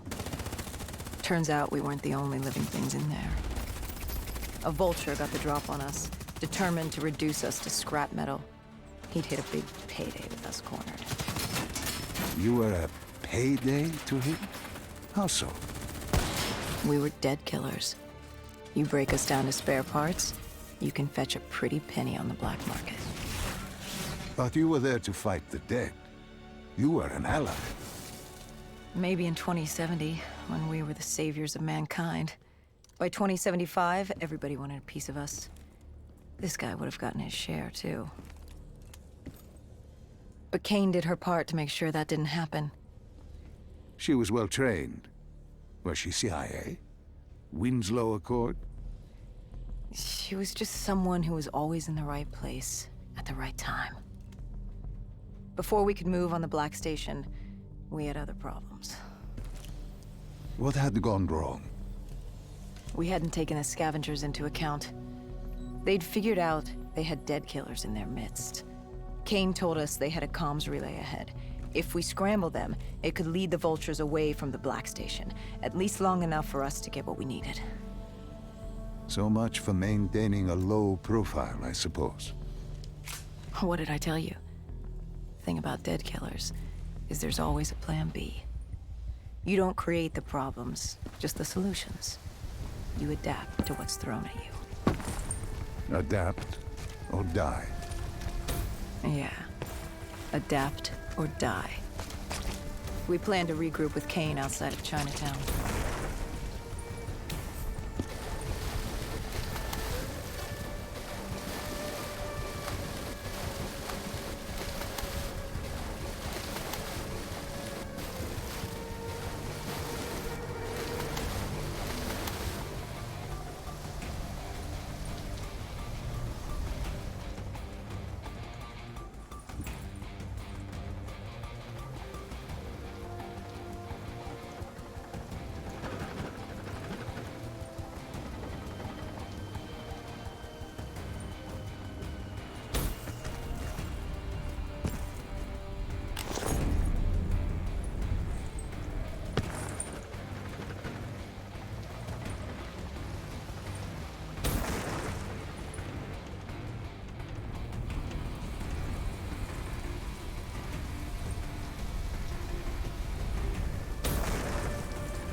With their comms scrambled, we had one less nuisance to deal with at the Black Station. Now to get the drive and get the hell out of this shithole. You couldn't take being here, could you? You felt haunted coming back to this city. The feeling had latched onto me at the safe house. Like I was being watched. Something had their eyes on Something? me. Not someone. And I just felt something pulling me, guiding me. I couldn't shake it. Our rendezvous with Kane was just ahead.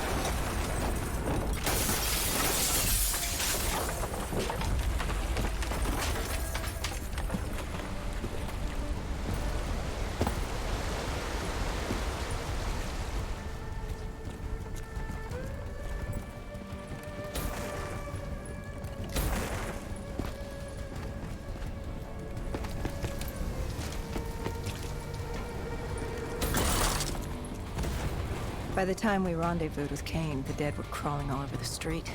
What was Kane's plan? Hit him in the gullet, then bag and tag. Gotta admit, the girl wasn't afraid of a fight. She seemed to welcome it. Relish. Like yourself. Like a berserker. Like a dead killer.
What did you find in the Black Station? Slaughtered CIA staff. We weren't the only ones looking for the data drives. It was a gruesome scene. Kane quickly assembled the drive. What did you learn? Did you find the information on Deimos? Found a dossier. A diary, really. A living testament of what happened 15 years ago, and in the years since. It explained Project Corvus, a CIA mind control experiment. These scientists had combined two ancient biochemical compounds, Nova-6. They fused them together, created a chemical cocktail, and injected it through their test subjects' DNI. Control them? Those corpses. Below coalescence in Project Corvus, they weren't patients. They were prisoners. The criminally insane. The scientists believed they could make them well again. But instead, make people better. they opened the gateway. A gateway to Malum. It's another dimension filled with absolute evil. It sounds crazy even saying it now, but they opened it not realizing what they'd done, and they Deimos. Deimos. Demigod of dread and terror. He caused the Coalescence disaster, unleashed 6115 upon the world, creating the undead that roamed the earth. There were details on Taylor's team. They were working for Deimos.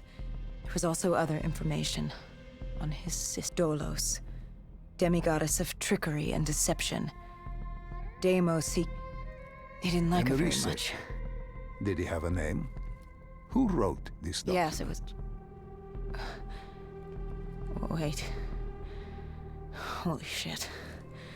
It said Dr. Salim. It was you. You wrote the dossier on Deimos.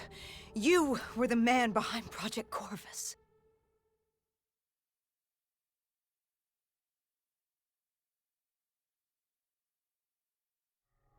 Why didn't you tell me? You created Project Corvus, wrote the report. You pulled me along like you had no clue what I was talking about. If I had told you, the impact would not have been the same. You know that. That you could not recall is no fault of mine. After the Black Station, we had to find you. Find out what you knew.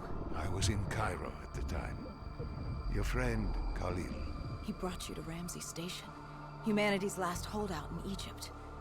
We knew who Deimos was, where he was from, but we didn't know why. He'd taken over the world, but to do what? To find out why, we had to talk to you.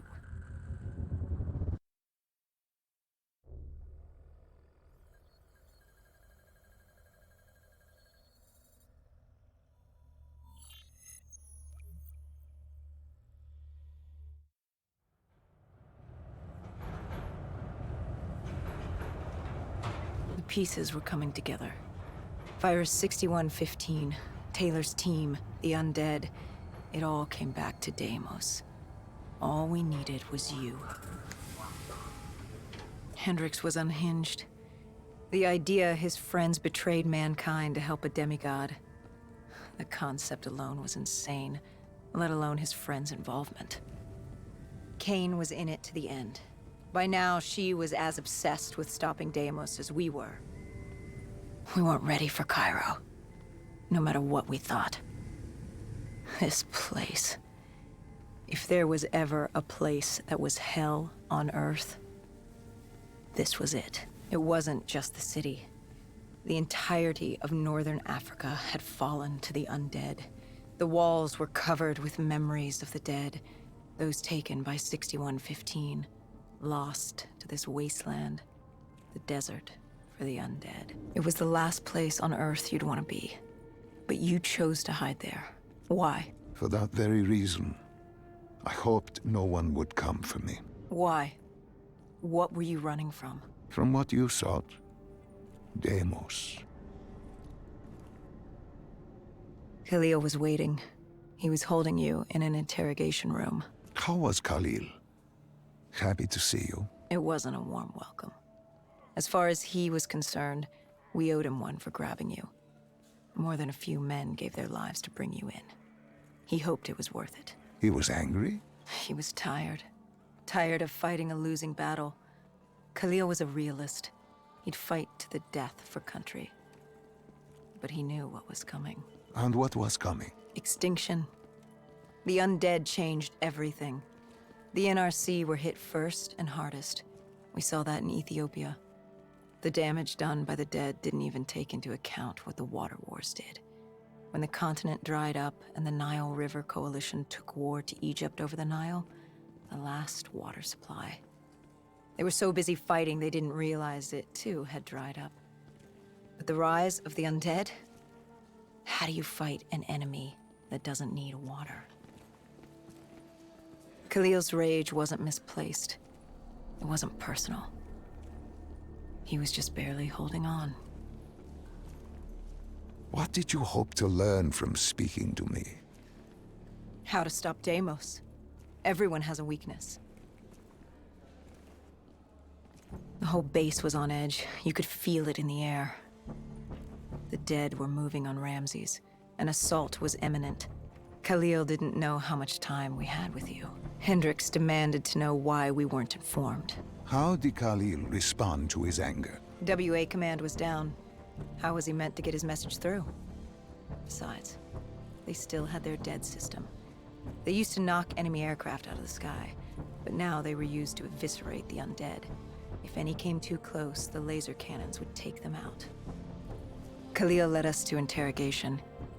He warned us our time was limited. No telling when the dead might attack. But if we could get answers out of you, maybe we could find a way to fight back.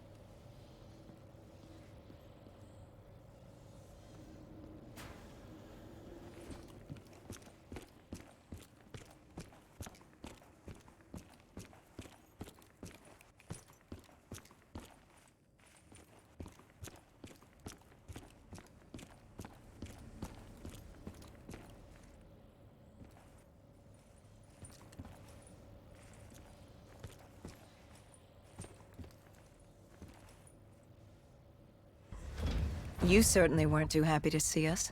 You say it like I had a choice in the matter. With no time, we needed you to be willing to talk. The truth serum would make you relax, more willing to divulge.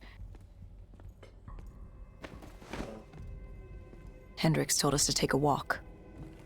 He asked about Taylor and Deimos. He wanted you to connect the dots. And I told him Deimos controlled them. Your friend Bishop was correct. There was a brain manipulating the undead. It was Deimos. Deimos realized he could access a person's DNA. He could possess them, inhabit them, consume them. He didn't need to turn them. Like puppets on strings. The undead are mindless creatures, but Taylor's team, Gojulan, anyone with DNA, they could be hosts. They were slaves to do his bidding. Hendricks wanted to know why. We both did. For many years I had studied Deimos and his dimension Malum, a place of unspeakable evil. He had been pulled to Earth, yanked from his existence by accident. Trapped here, he saw opportunity to enslave humanity and use them to wage an unholy war against Dolos. The demigoddess. His sister. That was it? We were just a chess piece? Our entire existence was just... A pawn in a much larger game in a universe far bigger than you realize. Humanity is an anthill. Deimos and Dolos are two children fighting over the magnifying glass. But Hendricks was desperate. He wanted to know how to kill Deimos. You told him he couldn't. How does one kill a god? You can't. The only way to defeat him, the only way to sever his control over the undead, for Bishop Surum to work and save humanity, was to send him back to Malum. And to do that, we needed to open the gateway. As we are doing now by walking through your memories.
The assault on Ramses was beginning.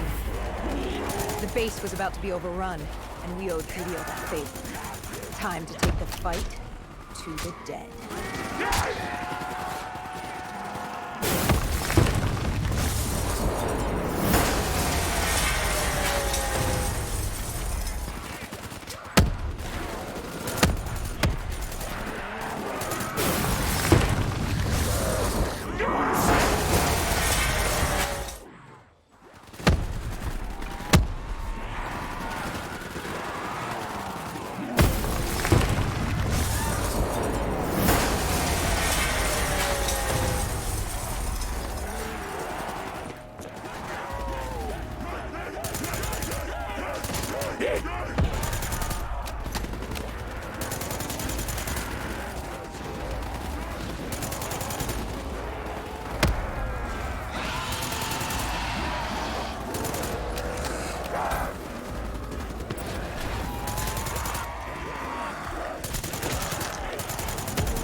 We weren't ready for the station assault. I don't know how the dead got in. Maybe an abandoned tunnel, an infected civilian, or maybe the vultures let them through. But at the end of the day, it didn't matter. Egyptian army came over comms. They'd never seen a horde this size move on the station. If we had any chance to stop them, we needed to reinforce the eastern checkpoint, a narrow passageway the dead would need to traverse to reach Ramses.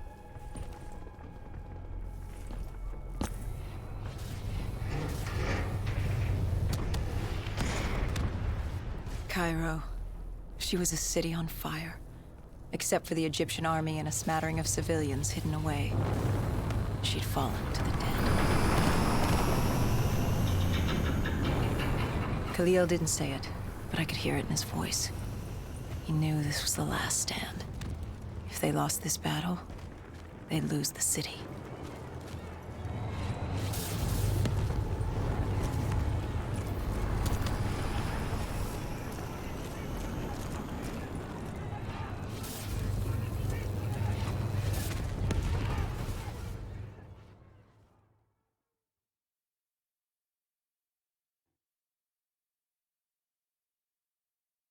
What was Khalil's plan?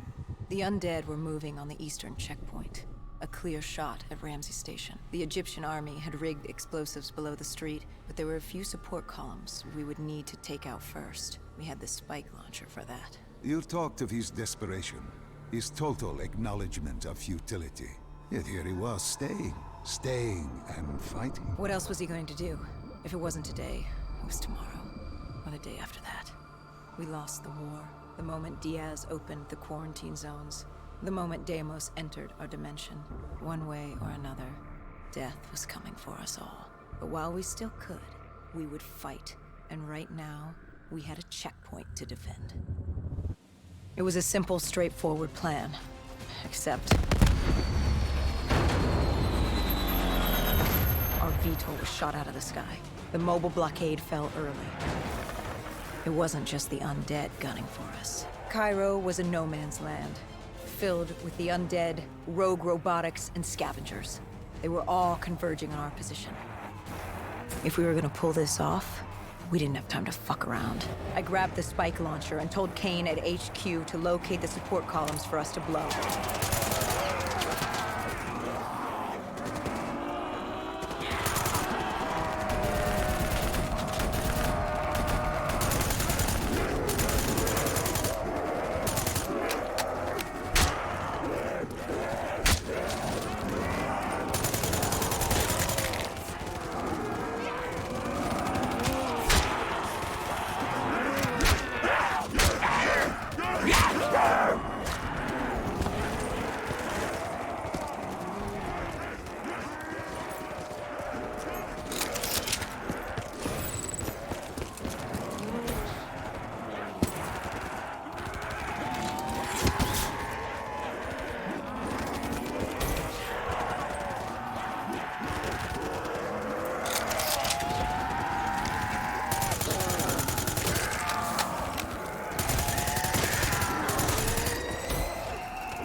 We detonated the last support column. We had to get back behind the wall so we could blow the street.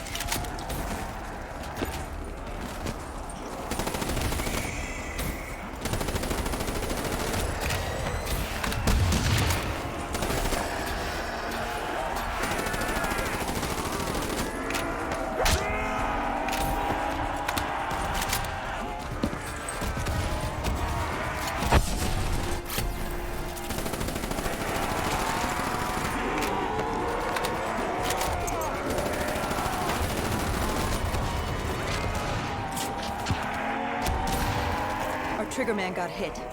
I had to get up there and detonate.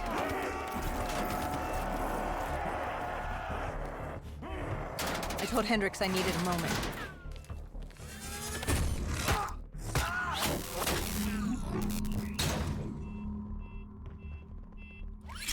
Good thing Hendricks still had our back.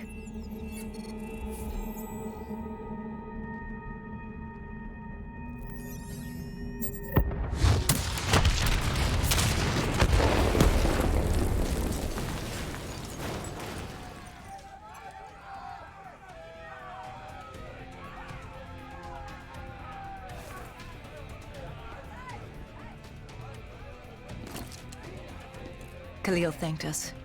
He thought they still had a chance. They had no idea what was about to happen.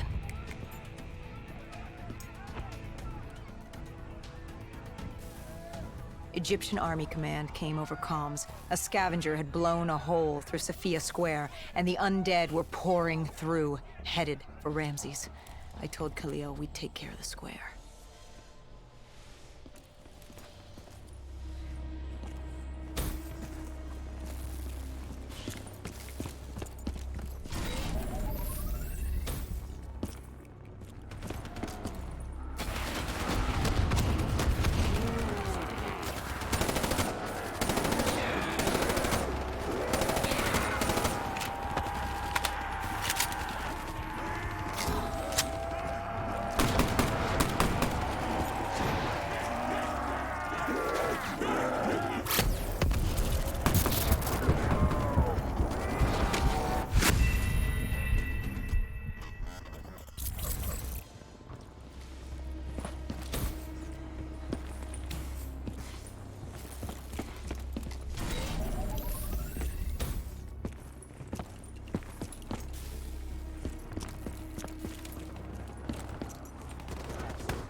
I gave Hendricks a hand opening the VTOL hatch.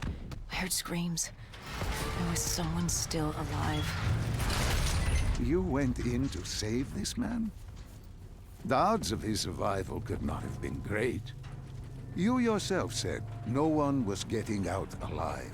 Does that matter? I guess it was Khalil who changed my mind. There were so few of us left.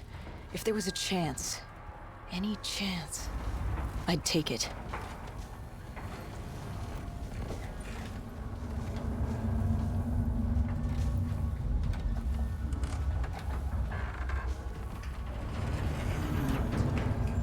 Strange. Even with all odds stacked against you, you tried to help this man. He clung to life without hope, and still you tried to save him. Turns out it didn't matter.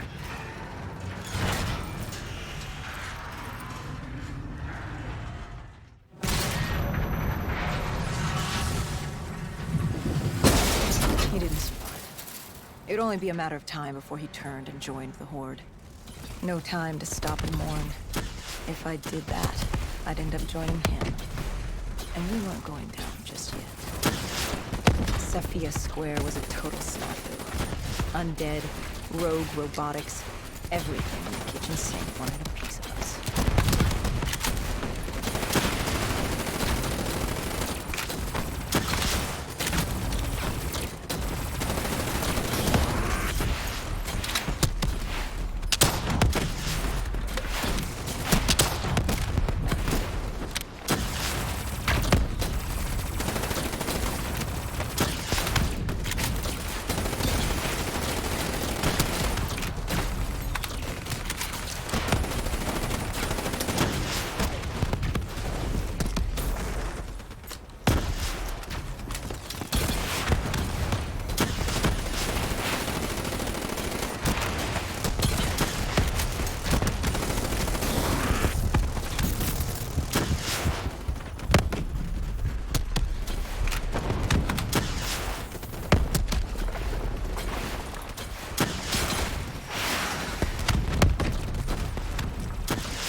It didn't take long for the vultures to drop a second ASP in the area.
It didn't take long for the vultures to drop a second ASP in the area.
It didn't take long for the vultures to drop a second ASP in the area.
of time before a malfunctioning ASP arrived, ready to take out everyone and everything.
We cleared the plaza, but something was wrong. I could hear it. What did you hear? Nothing. And that was the problem. It took us a moment to realize what had happened. Something had taken out the dead system. One of the scavengers, maybe a malfunctioning biped. We saw reinforcements fly in, but it was too late. Khalil tried to reach Egyptian command. All we heard were screams. Ramsey's station had fallen to the dead. We got out of the open. Khalil, he'd reached a breaking point. No mistaking that look. That look of defeat, anger, frustration, hopelessness. You try to sympathize, you try to comfort. Doesn't matter. Then Kane came over comms. She'd picked up the location of Sarah Hall, another of Taylor's team. Her signal popped back up on the grid. We had traced her to Kebeshet, the sandy ruins of Cairo's Garden City. I told Khalil if there was a sliver of hope, we needed to catch Hall and find Taylor. If we did, and found a way to send Deimos back to Malum, we could undo all of this. And Hendricks? His mind was melting. I still didn't know what was sparking his behavior. He didn't want to go after Hall. I said he didn't have a say in the matter. He didn't like that. He attacked you. I told you, it wasn't him. It was that look in his eyes, like Gojulan, like Moretti, like Diaz. He wasn't buying this interdimensional bullshit. And why should he? What did he say to you? Salim lies. He didn't think opening the portal would save us. It would destroy us. The last time it opened, evil came through. Why would this time be different? He said Deimos was trying to trick us. He said you were lying to us. Are you?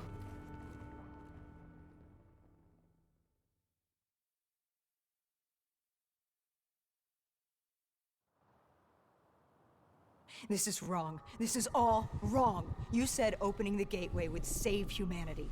It was the only way to defeat Deimos and send him back to Malum. But opening the gateway would let the forces of evil through, allow them to conquer Earth, enslave us. Wait, we didn't meet at Ramsey Station. That didn't happen. You're feeding me false memories. Be careful, my child. Tread lightly, or you are liable to offend me. We contacted Khalil, inquired about you. He said you were dead. You died some time ago. I saw you die. When I was with Hall, inside her mind, she showed me the truth. Who are you really, Doctor?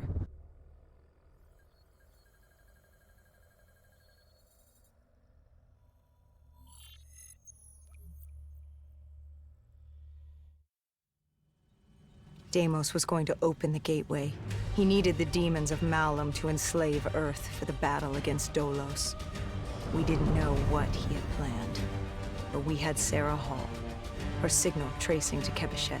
You didn't think it odd that her signal appeared? After years of absence. There wasn't time to think about it. But if we got her, we could find Taylor and decipher Deimos' plan. We had no idea we were being baited for a trap.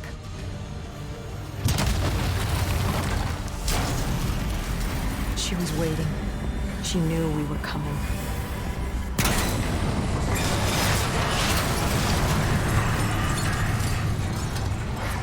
Deimos was using Taylor to open the gateway. If we were gonna find him, we needed to take Hall down and interface with her.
Using Taylor to open the gateway. If we were gonna find him, we needed to take Hall down and interface with her.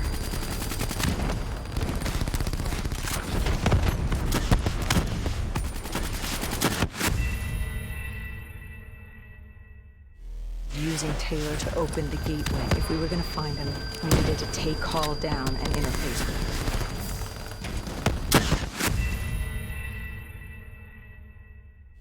Using Taylor to open the gateway. If we were gonna find him, we needed to take Hall down and interface with her.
Using Taylor to open the gateway. If we were gonna find him, we needed to take Hall down and interface with her.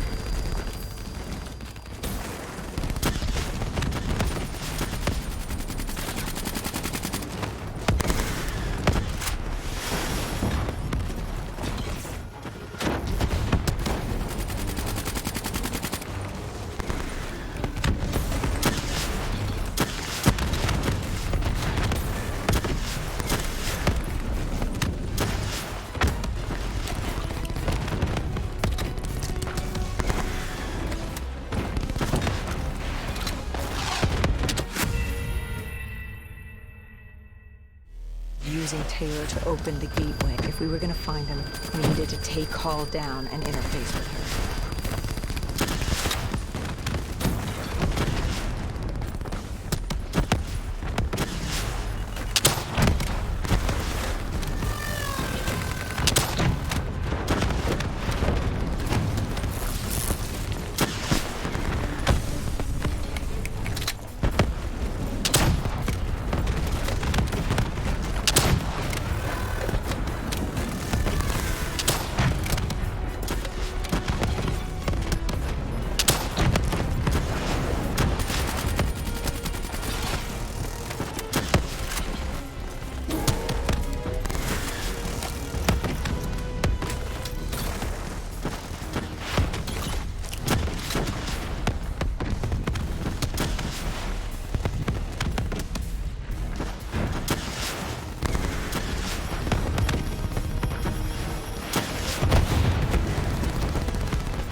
I'd interfaced before. I knew how it worked. It's a memory retrieval, an info dump, a lethal procedure. But this was different. She begged me to do it. Interfacing with someone is opening a portal to their mind, their darkest thoughts and desires. But this was her deep subconscious. This wasn't supposed to happen. Because the deep subconscious is more than that. It is the gateway, the portal, to Malum. The subconscious hides your fears, your doubts. It's the most primal version of you. It's what you run from. And by running, you persevere in life. But what if you embrace the subconscious? How do you think I opened the gateway? But you said to open the gateway, I had to relive my memories. No. I told you to take me to the start of your journey. The journey into the depths of your fears. You chose to relive your memories. So tell me, what do you fear?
Please.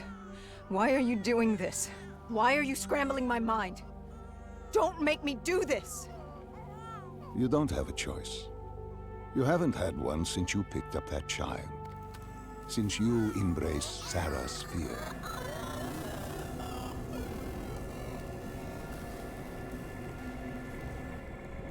Lead me to the depths. What did Sarah want you to see? Project Corvus. 2060. The day of the Coalescence disaster.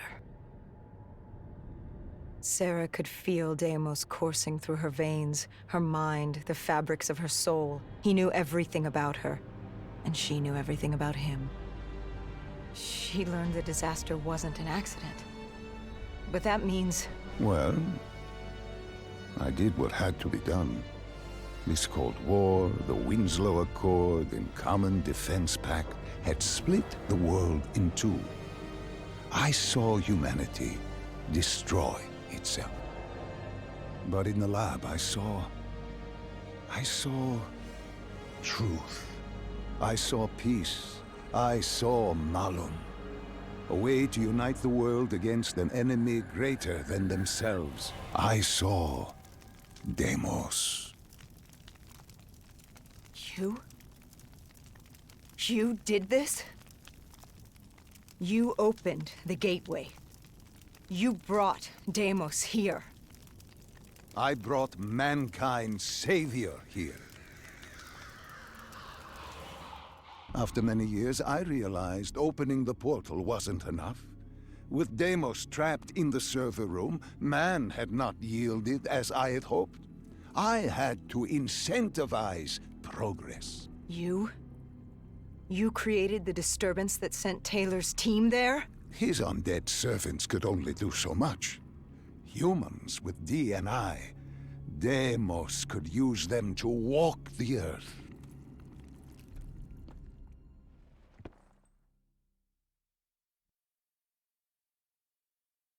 Hall told me that she had no idea what they were getting into, but they had to follow standard operating procedure, which meant locking down the site and interfacing with the location's primary systems in the server room below.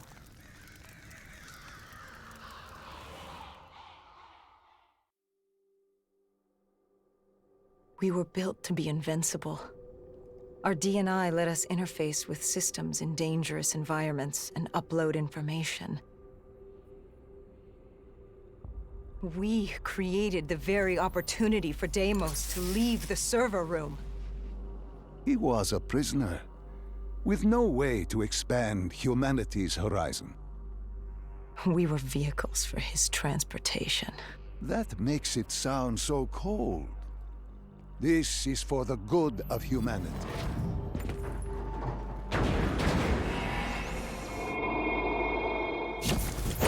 Tell me, what did Sarah fear? Failure. At the Academy, she studied the battles of World War II. The bravery of these men. She feared she could never match their heroism. She feared she didn't have real courage. She ran from it. She had nightmares of Bastogne. As she entered her subconscious, she gave into fear, let it pull her away. I followed her, deep within her mind. There had to be a way to save her.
I followed her. Deep within her mind, there had to be a way to save her.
The world began to fall apart.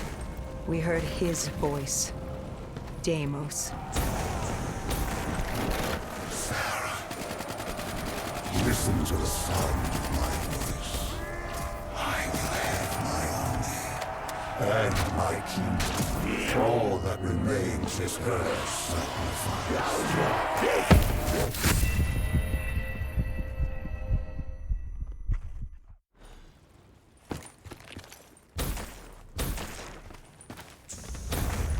The world began to fall apart.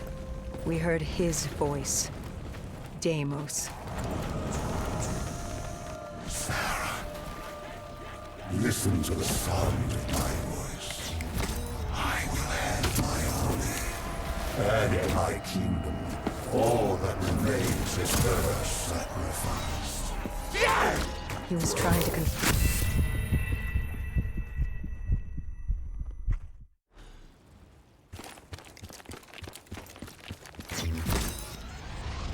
The world began to fall apart. We heard his voice. Deimos. Sarah, listen to the sound of my voice. I will have my army and my kingdom. All that remains is her sacrifice. He was trying to consume her, and he wasn't about to let me stop him.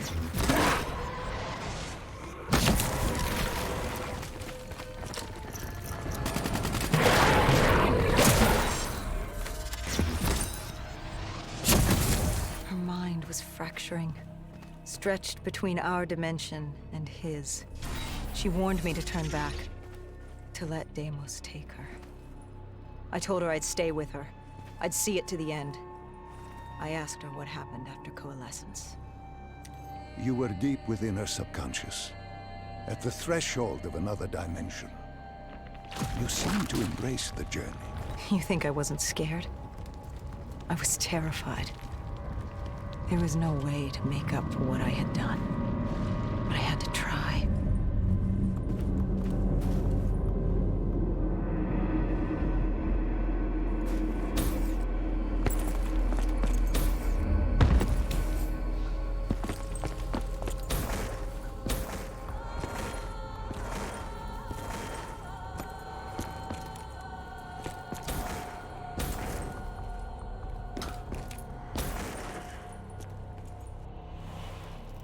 From the moment she was possessed, Hall became a passenger in her own body, a witness unable to intervene as Deimos began using her for his purpose. He wanted them to go to the Black Station. He wanted to find you, to meet the man who'd given him his freedom.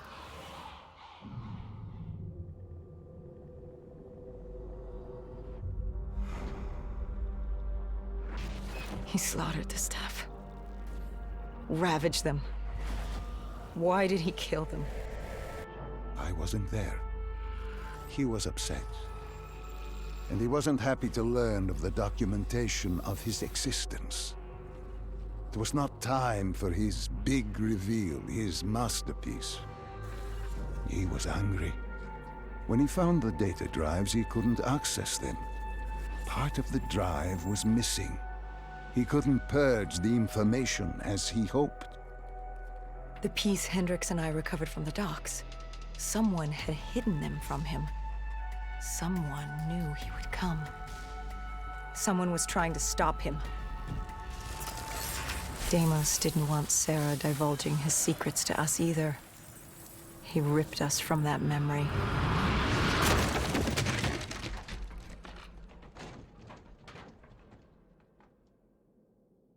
We were in Foy. I didn't just see fear in Sarah's eyes anymore. I saw admiration. The longer I stayed, the stronger she became. The more she actually believed she had a chance. She told me to follow her. There was something she wanted me to see. Something she wanted to tell me.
was a chapel ahead of us. Hall told me to follow her there. But to get to Hall, we had to get through the Tiger tank first.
I tried to approach her, but Daemon had other ideas. He was desperate to separate us and evict me from her mind. He wanted her, and I was getting in his way.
She told me to approach her. She wanted me to understand. Sarah couldn't understand. She only saw how it ended. Humans are obsessed with beginnings and ends. The journeys between, they become filler. Life becomes filler. She tried to fight the voice in her head that had given her the ultimate gift. The ultimate gift? Deimos was controlling her. Relinquishing control is the ultimate gift. Free of choice, free of pressure, free of consequence. Her actions dictated for her with greater purpose. She was granted the greatest gift of all, and she You're fought. insane. No. Humanity is insane. You asked her to help you find Taylor. Where did she take you next? Deimos needed Taylor to open the gateway, so I had to know how, had to know what Deimos was planning.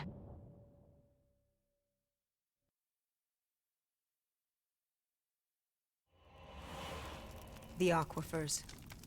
Sarah told me this was their fortress in the sand, their FOB for years. Deimos couldn't access the intelligence at the Singapore Black Station. He couldn't locate you, so they hid here, waiting for their moment. She took me there.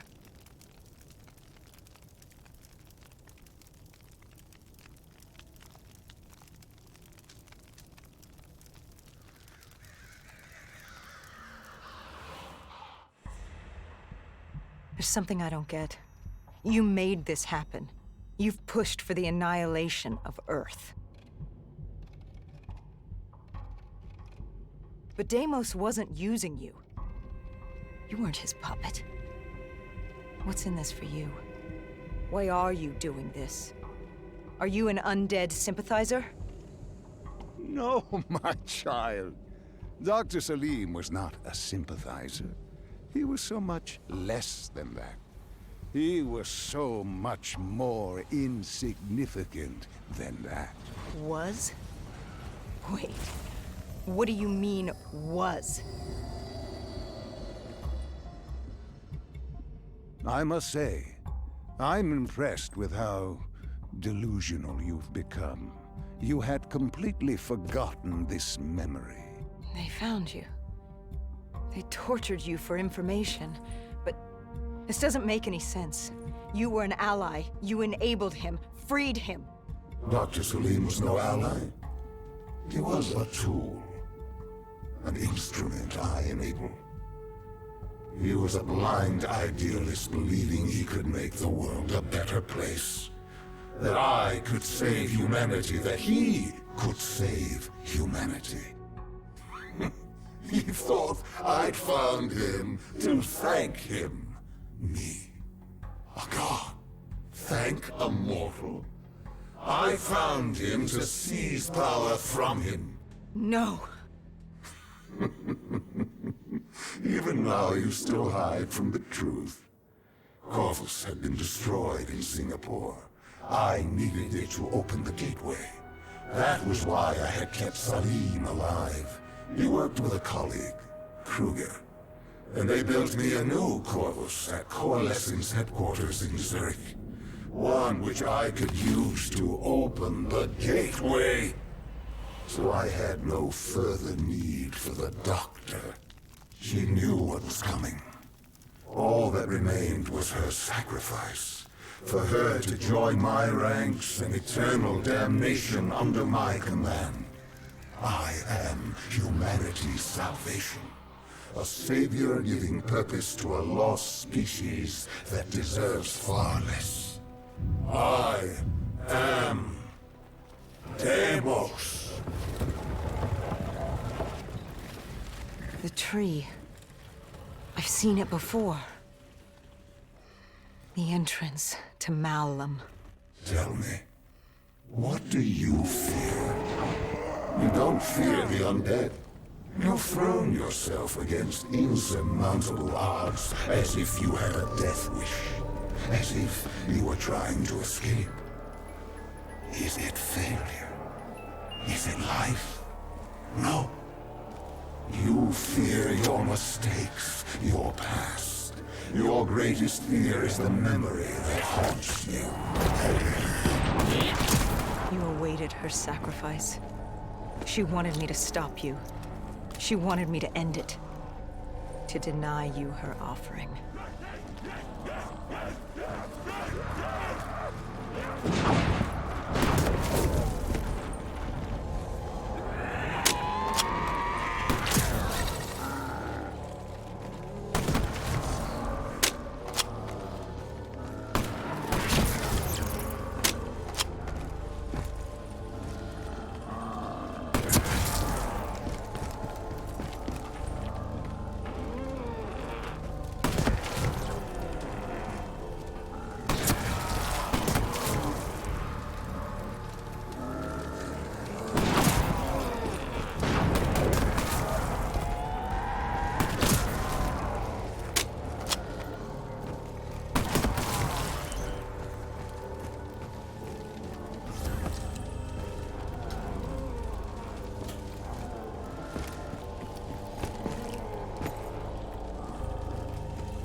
Give up.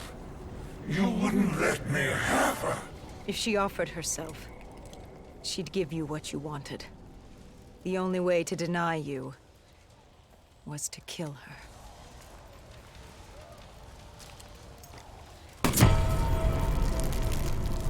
You denied me my prize. It was time to send you back to your world. You must know how this ends. This ends with your sacrifice. But now I had you. I passed from Hall's mind to your own. Slowly, I would work my way through you. Sarah may have told you who I was and what I was planning, but none of that mattered because now I had you. But you were strange. I tried to seize control, but something pushed back, something fought me. They located Taylor. He was being held at Lotus Towers, run by a man named Hakim, an undead sympathizer who would get you out of Cairo. I told Kane we had to hurry. We had to hurry if we were going to stop you. But there was something we needed to know. The data drives, how did Kane know they were split up? Was she the one who separated the drives? Why? She said there was much we didn't know, but we would in time. We had to trust her. We had to get to Lotus Towers.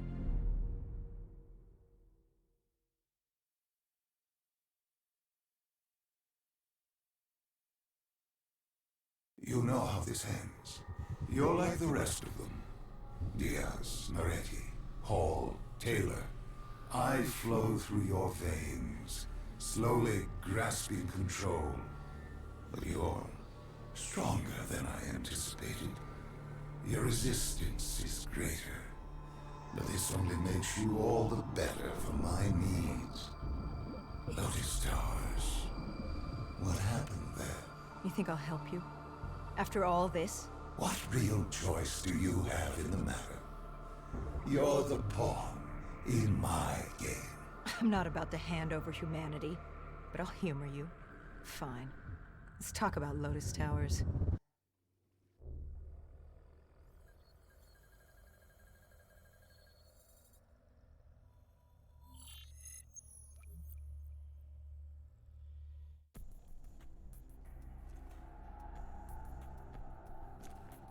Lotus Tower was one of many megastructures in Cairo.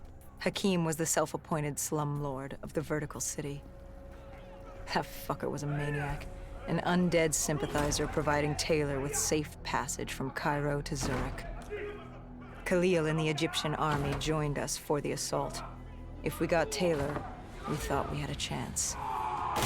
We took out Hakim's men.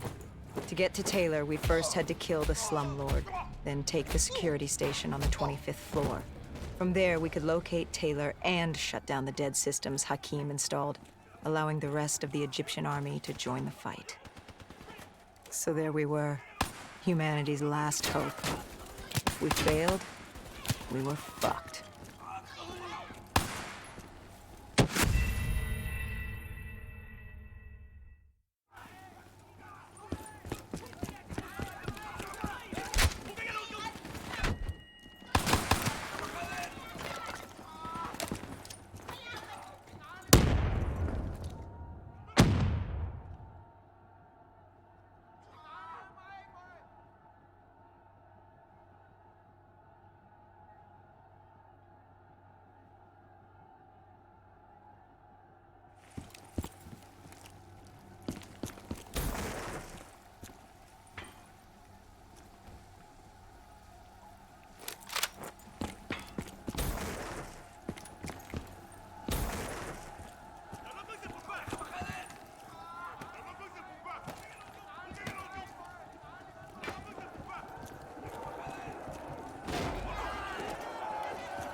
Do as he asks.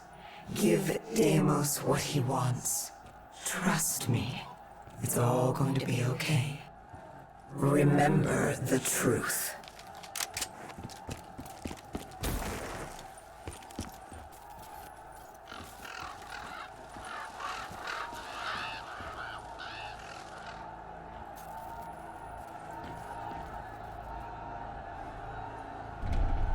We made quick work of Hakim.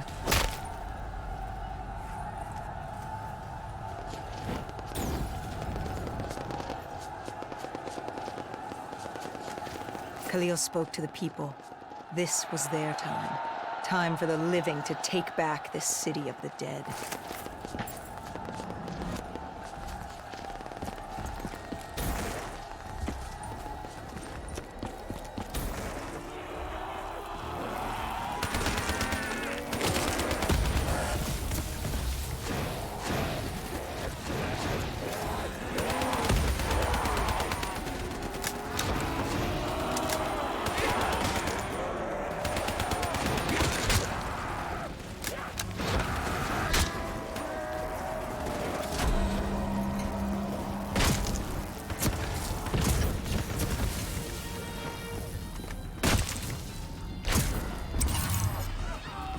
Khalil had a mobile shop in place. We could use it to get to the 25th floor. But first, we had to battle our way around the atrium.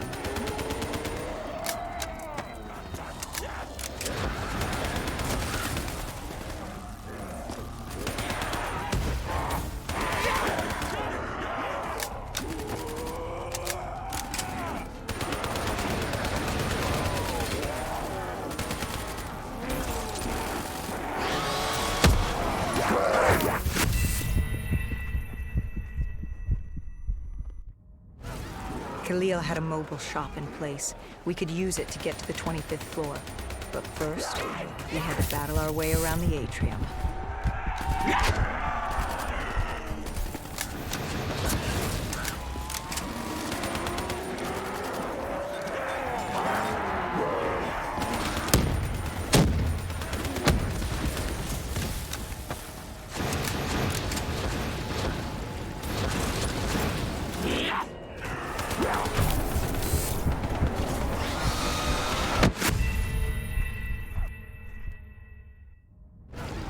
Khalil had a mobile shop in place.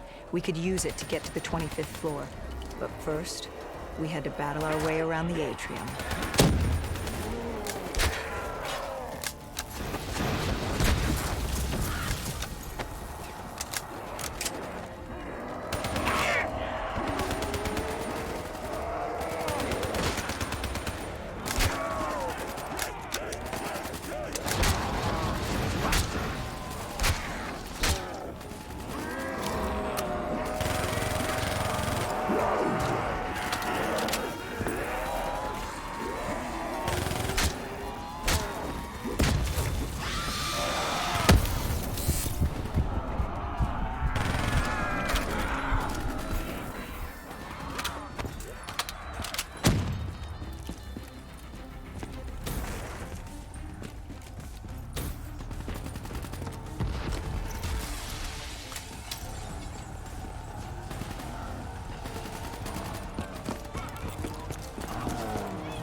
Once we took the security station and killed the dead system, Cairo air support could move in.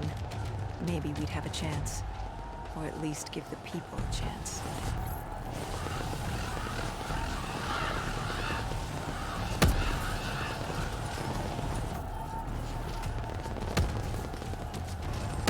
And then we were coming for Taylor. We were coming for you.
The security station had gone under lockdown. We found a way through the air ducts ahead. Hendricks opened the path for us. The delay irritated him, but then he wasn't himself.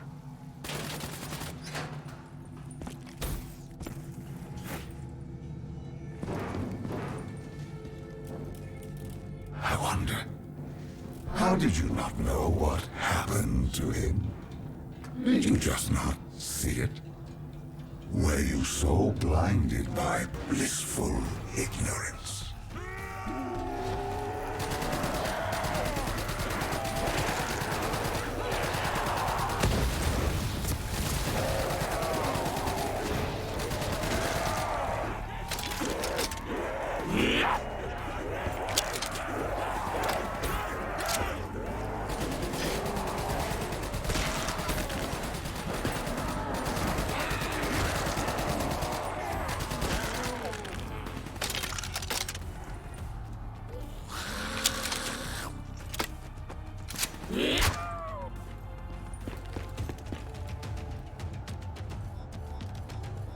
Kane set the deads to overheat. Egyptian army VTOLs would join the fight in a few minutes. And John Taylor? He was in a detention center on the 90th floor, just waiting. He could have left at any moment, but... I was waiting for you. Fuck you.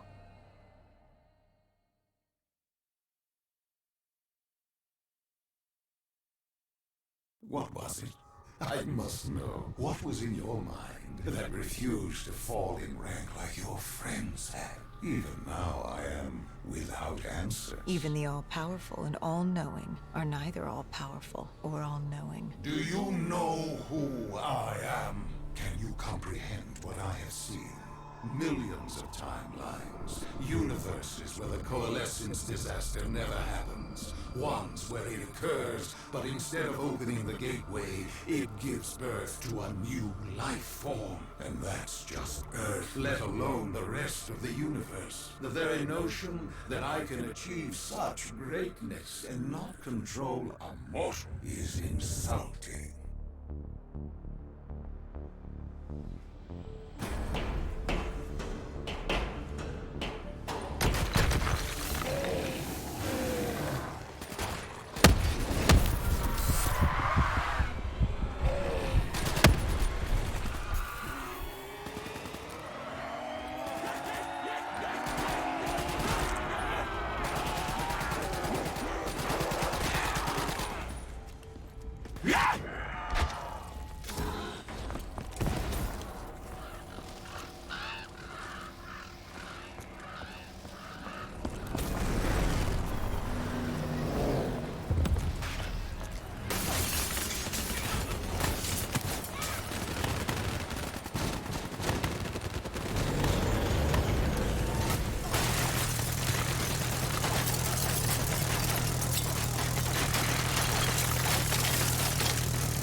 Hendrix was stretched thin.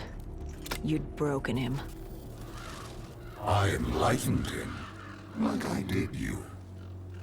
Look at the false memories I created for you. I tried to remove your near-death experience in Ethiopia. I added myself to your memory of Ramses. I protected you from what haunted you. I wanted to make you understand my motive. Right. This war with your sister, Dolos? What's it say about you that the only way you can defeat her is by enslaving backup? Don't you dare mock me.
And there he was.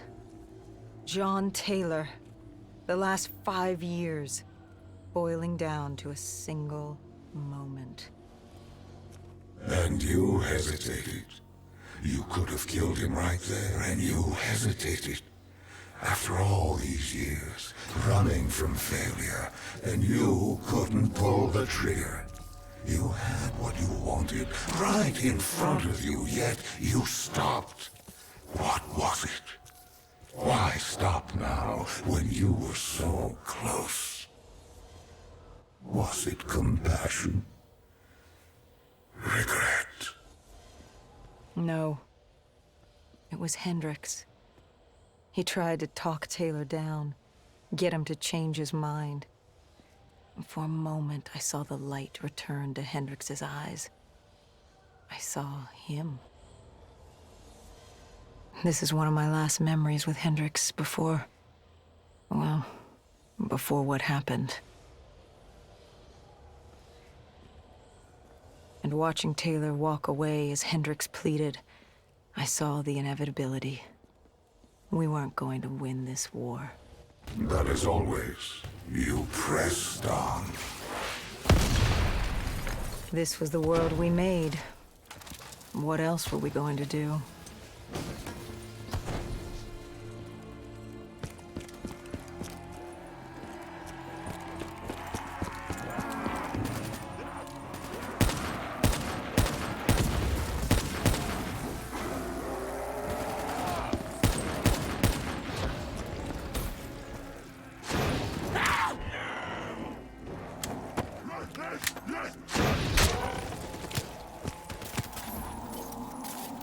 Let them come.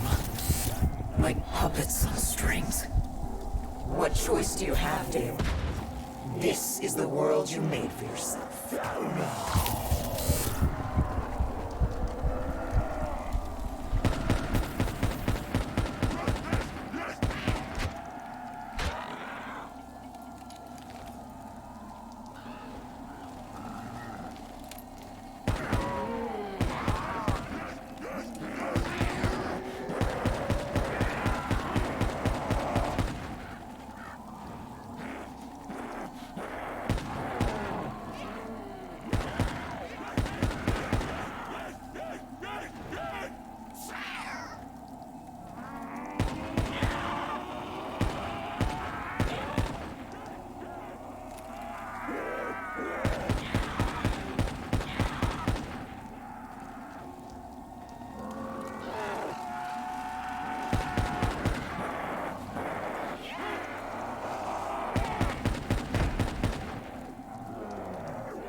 Let them come. Like puppets on strings. What choice do you have, Deimos? This is the world you made for yourself.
Taylor was gunning for Tower 2. The NRC built an airfield on the roof.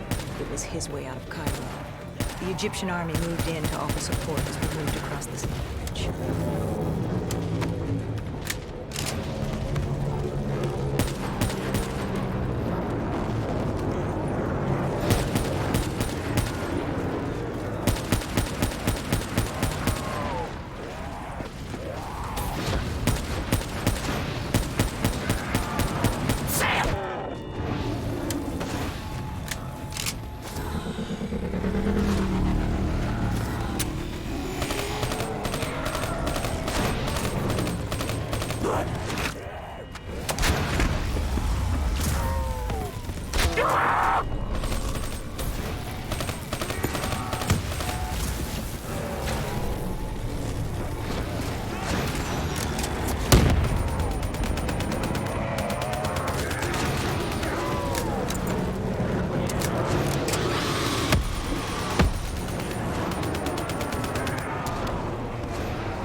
What happened when you entered Tower 2? Another malfunction. My D&I.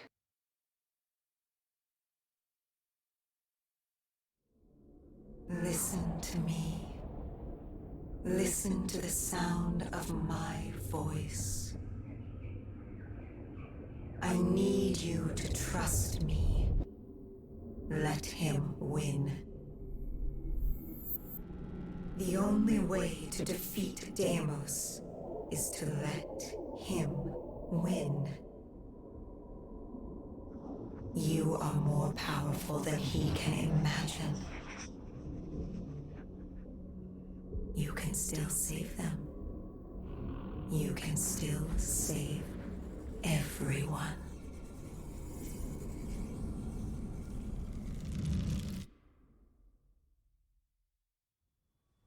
Hendricks snapped us out of it. Tower 2 was an inferno, an abandoned robot factory crawling with malfunctioning robotics and the undead. We had to move.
Sam!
I must admit, our conversations, talking to you now, it has been quite the journey. Even now, you still resist submission. I don't think I've ever met a human like you. You certainly are unique. You really gave humanity a fighting chance. By this time, you knew I was baiting you, waiting for you. I had no need for Hendrix. He wasn't interesting. I wanted you. I gave him something to keep him busy. You came after me. What's it like? Looking at him for one last time. One moment he's with you. The next. We know what happens next. I was leaving Cairo. It was time to move on. But still I lingered. I think you had my full attention. Resistance, your unwillingness to yield hope. I wanted to see what you were made of. A mothership. The only way to bring it down was by taking out its thrusters. I needed something more powerful. And you threw everything you could at me.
I wanted to see what you were made of. A mothership. The only way to bring it down was by taking out its thrusters. I needed something more powerful. And you threw everything you could at me.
I wanted to see what you were made of.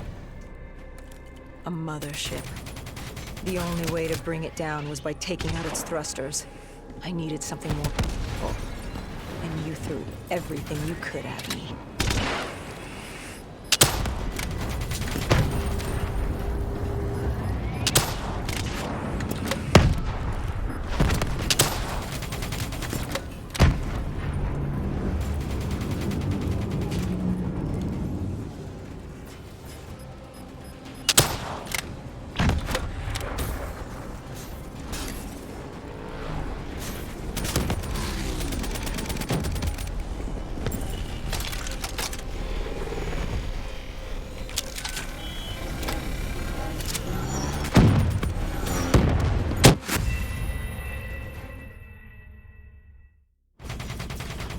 I wanted to see what you were made of.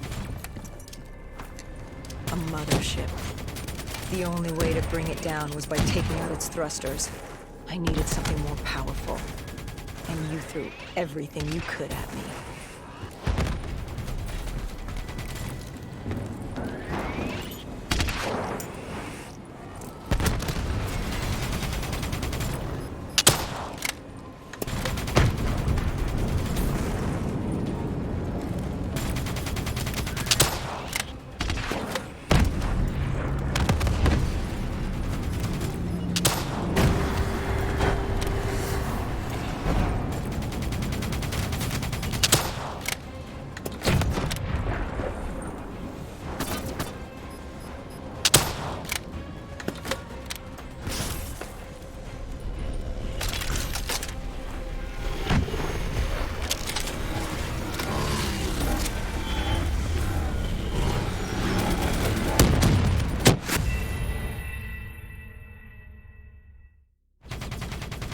I wanted to see what you were made of. A mothership. The only way to bring it down was by taking out its thrusters. I needed something more powerful. And you threw everything you could at me.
I wanted to see what you were made of.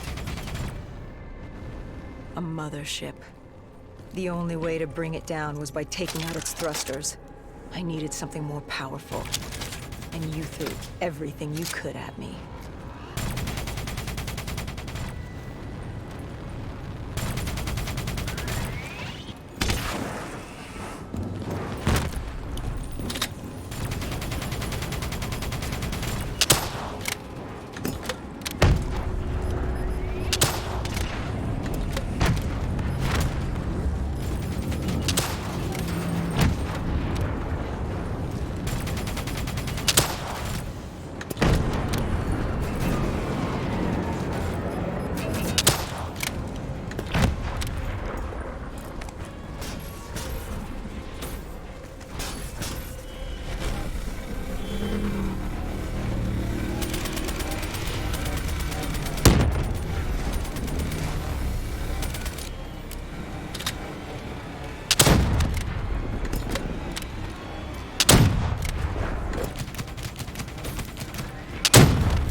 mothership crashed and pinned me on the roof. I was stuck. Trapped. I called out, but there was no one there. I'd gotten over my curiosity, and now you were just a nuisance. I no longer needed my distraction. It was time to rid the world of you. And Taylor was just the vehicle to carry out my plan. You raised your hand, tried to stop him, tried to reason with him. But something happened. A change. He changed. What was it he said? He told me he had to get you out of his head. He'd ripped out his DNI, the very method by which you controlled us. What did he say to you? He asked me about Kane. Somehow he knew who she was. He told me to trust her. I don't know how he knew. And then my puppet made his entrance. Hendricks. He was infected. Like Taylor. Like me. It happened at Coalescence, Singapore 5 years ago. When he interfaced with Diaz. I should have seen it. I should have known. You'd been possessing him since the beginning. You humans, so focused on your beginnings and endings. It's no wonder you destroyed yourselves. So I gave you your ending. I left you there to die. Hendricks would be my vehicle of annihilation.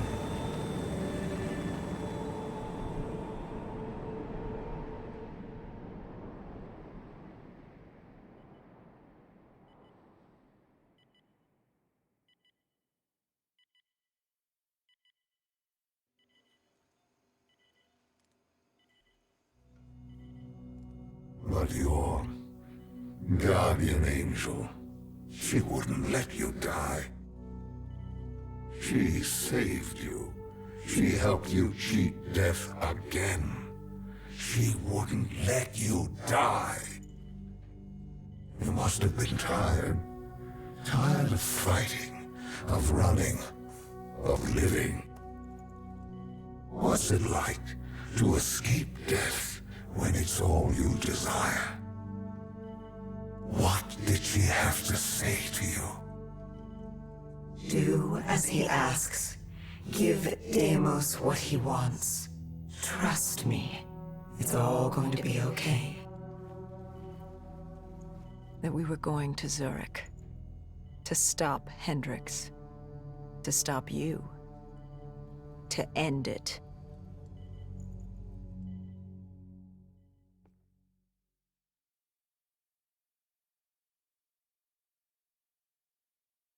Humanity has outstayed its welcome. The dead shall inherit the earth. I shall have my army to defeat Donos. Malum shall be mine, and all that remains is your sacrifice, an offering of blood. Follow your path. Relive your final moments and change your fate to a far greater one. Your resistance was strong, but it was a matter of time before you obediently bowed before me, as the rest of your species did. Let us return to Zurich and finish this. I will have my war, and you will bear witness to the end of mankind.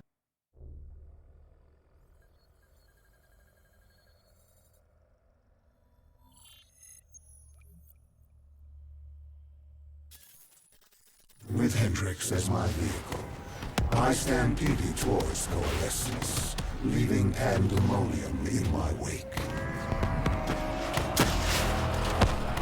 Zurich was one of the few remaining standing cities. With control over my undead army and the city's robotic security force, I decimated it in hours. I needed to separate you from your guardian angel, Kane. I didn't have control over her, and she was pulling my power from you. That would come later.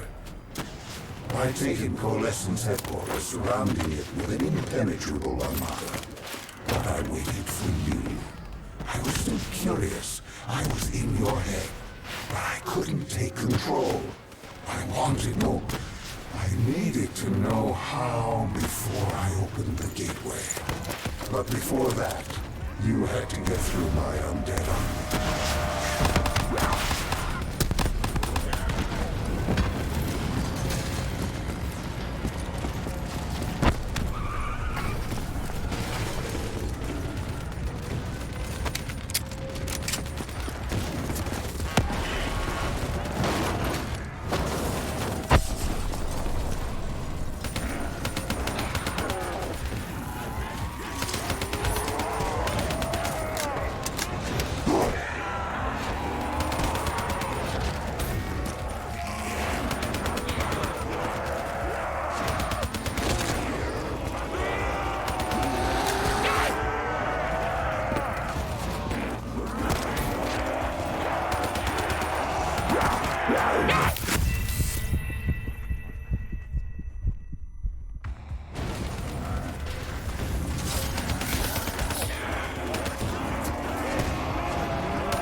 City systems had gone haywire. Planes, power, anything connected to the grid was now a weapon at your disposal.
You used Hendricks' DNI to plug into the system.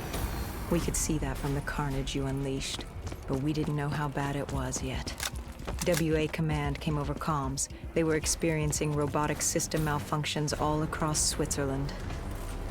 And you built yourself a wall of robotics blocking us from Coalescence.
By the time we made it inside, you'd extended beyond Switzerland's grid.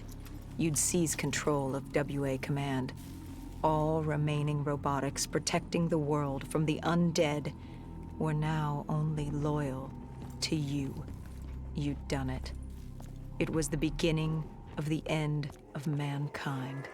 All that stood between you and domination were the two women in that lobby. And soon that too will be done. By the time we made it inside, you'd extended beyond Switzerland's grid. You'd seized control of WA Command.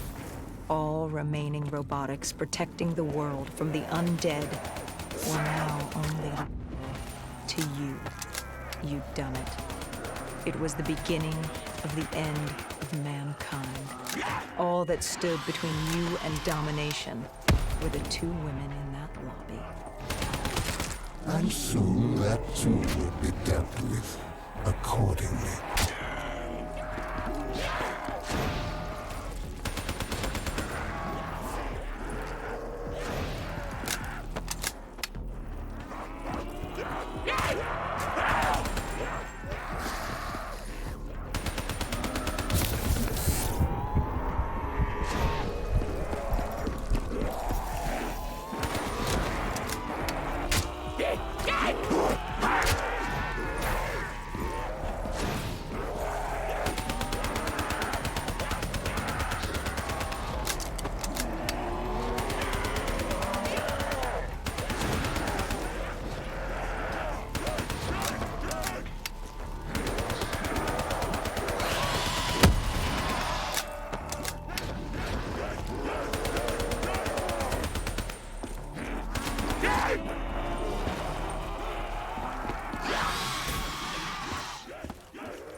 You trapped us in a decontamination room. You released this chemical. 6115. The virus that caused the outbreak in Singapore. And I had enough to wipe out all of Zurich. You had triggered multiple breaches and containment failures. I interfaced with the system to see how bad the damage was.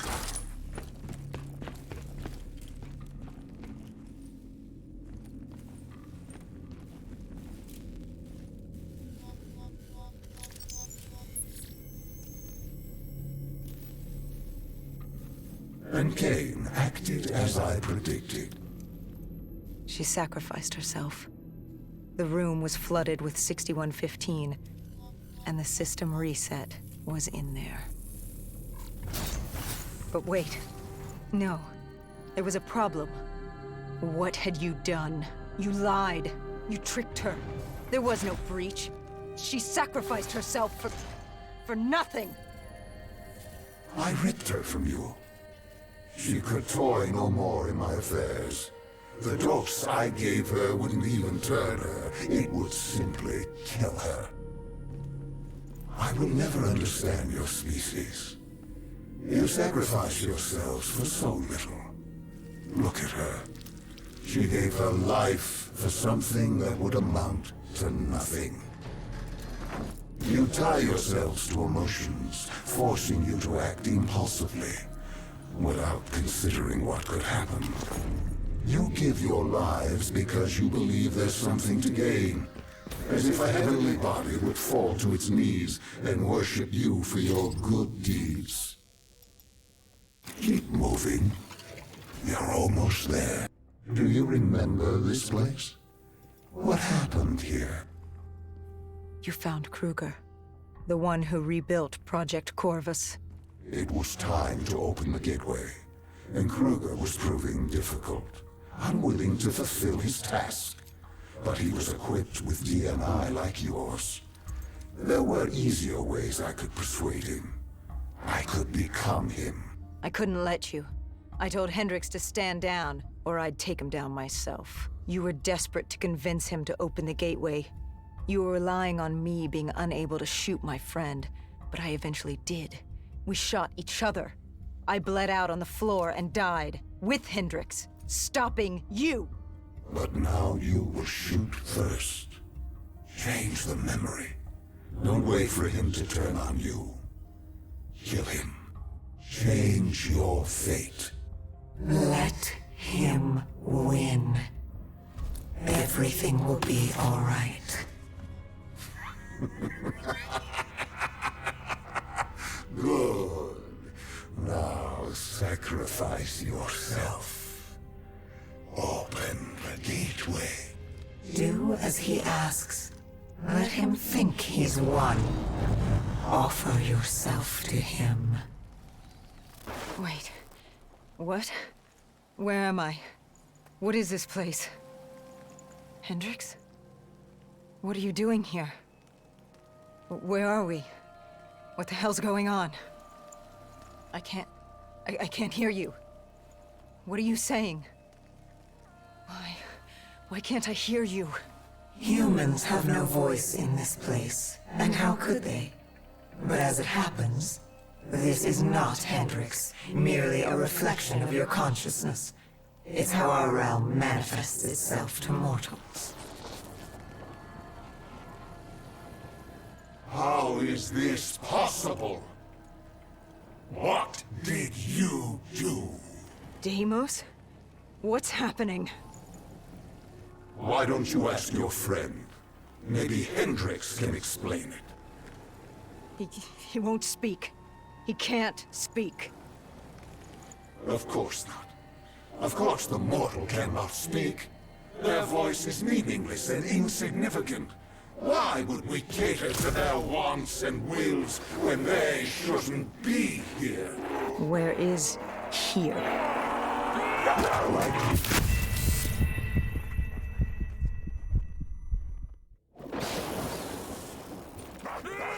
Where is here? Like you don't know. Now you choose to play dumb with me. Do you even know what you've done? Where is Kruger?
You did this. You made this happen. Answer me, what did you do? And yet, we have another voiceless mortal. I can do little with you. I should not be here. This wasn't the plan. I was to open the gateway, not pass through it. And still you can't speak. You move your mouth like a child, but you do not speak. I am Deimos, demigod of dread and terror, and you will not speak! Look at him, angry at his circumstances, in his attempts to be heard. But it's curious. How can you speak? You're mortal. Or at least so you would have me believe. Deimos, I don't know what you think's happening. Enough! In time, I'm sure it will become clear, but now... Now I leave you to die.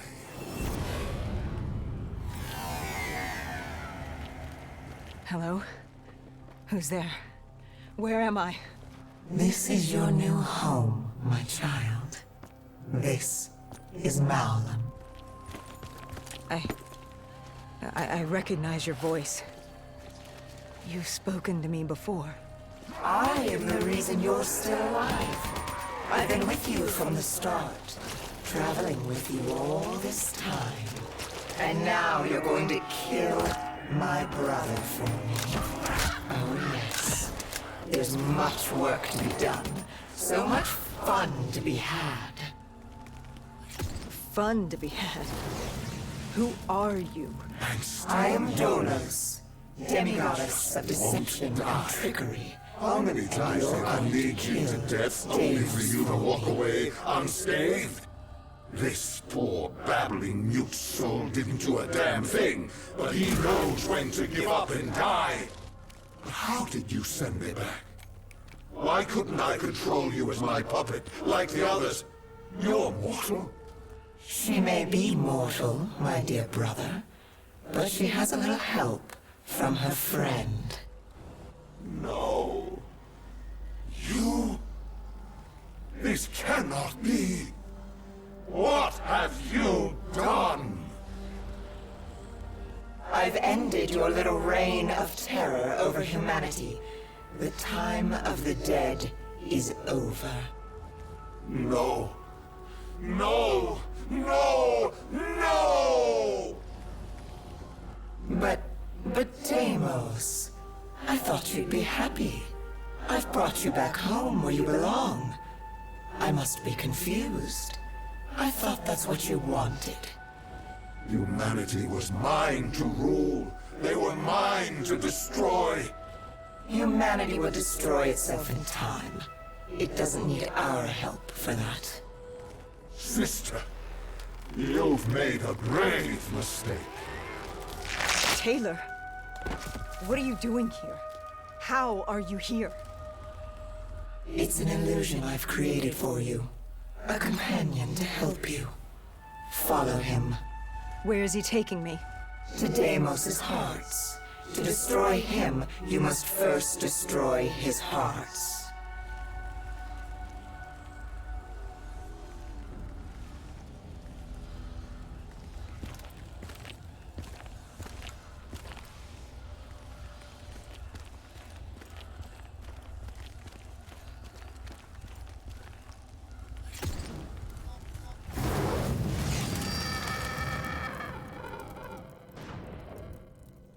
Deimos?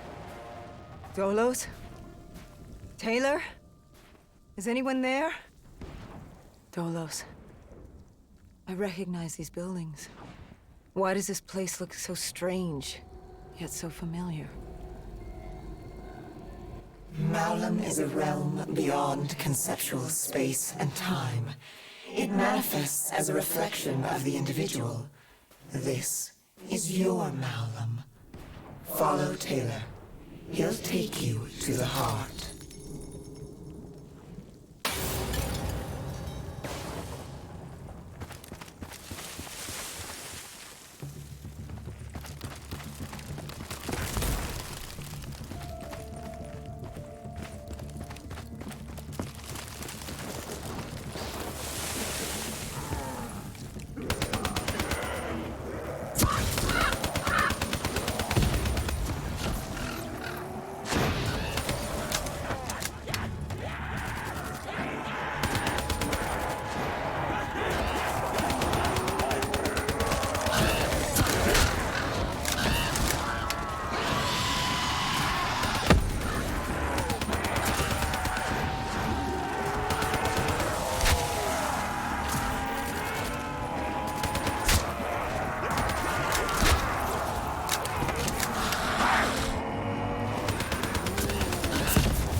this cold world is damned and consumed by death.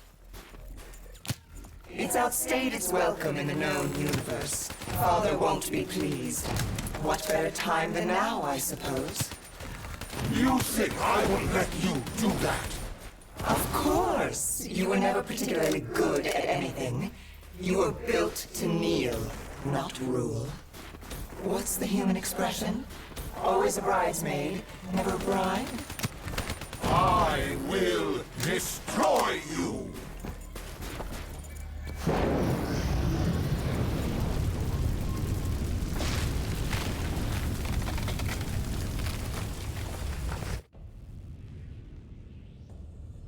I arrived on Earth with my brother.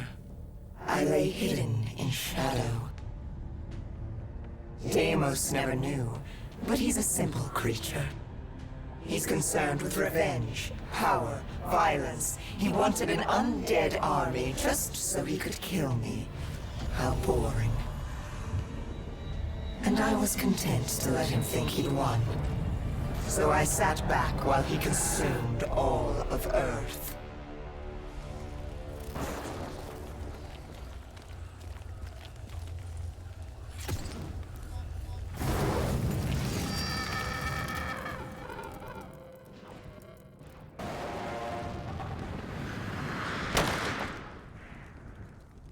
You realize the futility of your actions?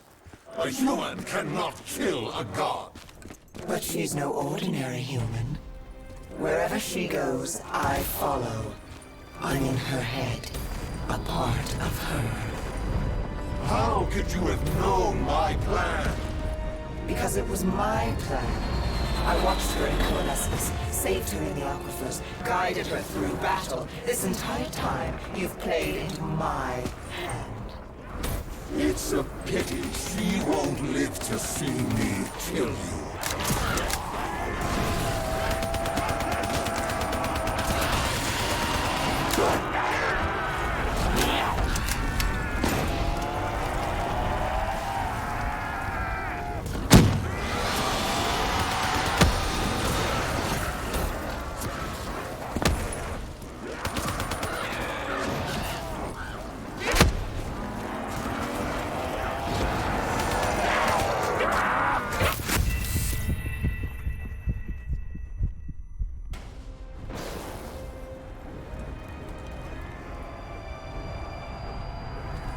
It's a pity she won't live to see me kill you.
It's a pity she won't live to see me kill you.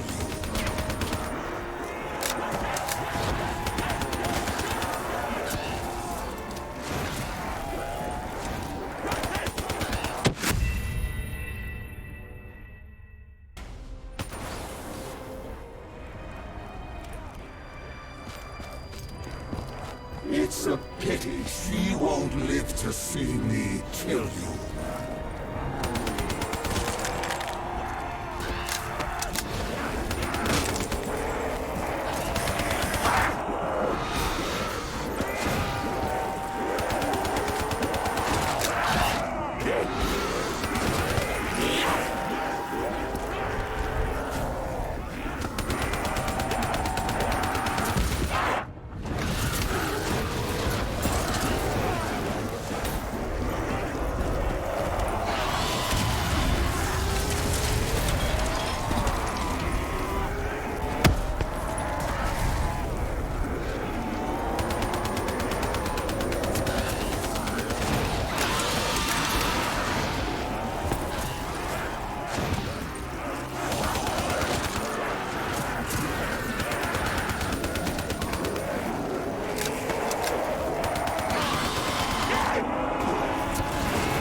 Pity she won't live to see me kill you.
Dolos, you were Cain? You were with me the whole time.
Dolos, you were Cain?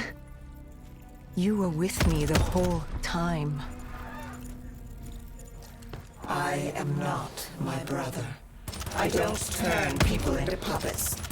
Not when they're so suggestible and malleable. Why control when they can formulate their own thoughts? Go. Destroy the heart. I will break you, rip you from her grasp.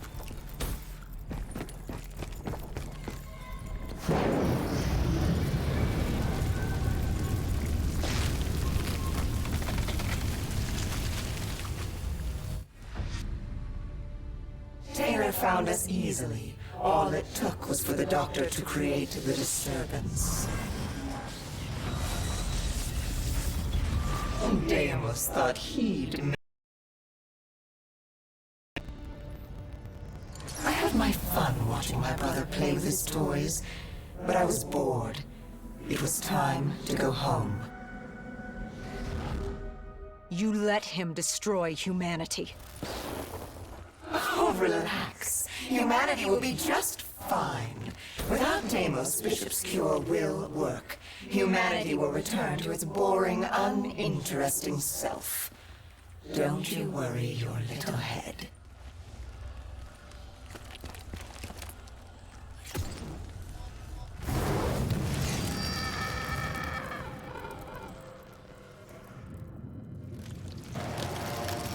You know, even if you kill Deimos, you can't go home. The gateway to Earth is sealed. You're trapped here. I hope that's not inconvenient. If killing that fucker means damnation here, I'll take it. Oh, I think you and I are going to get along just fine.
Sister, what's your plan?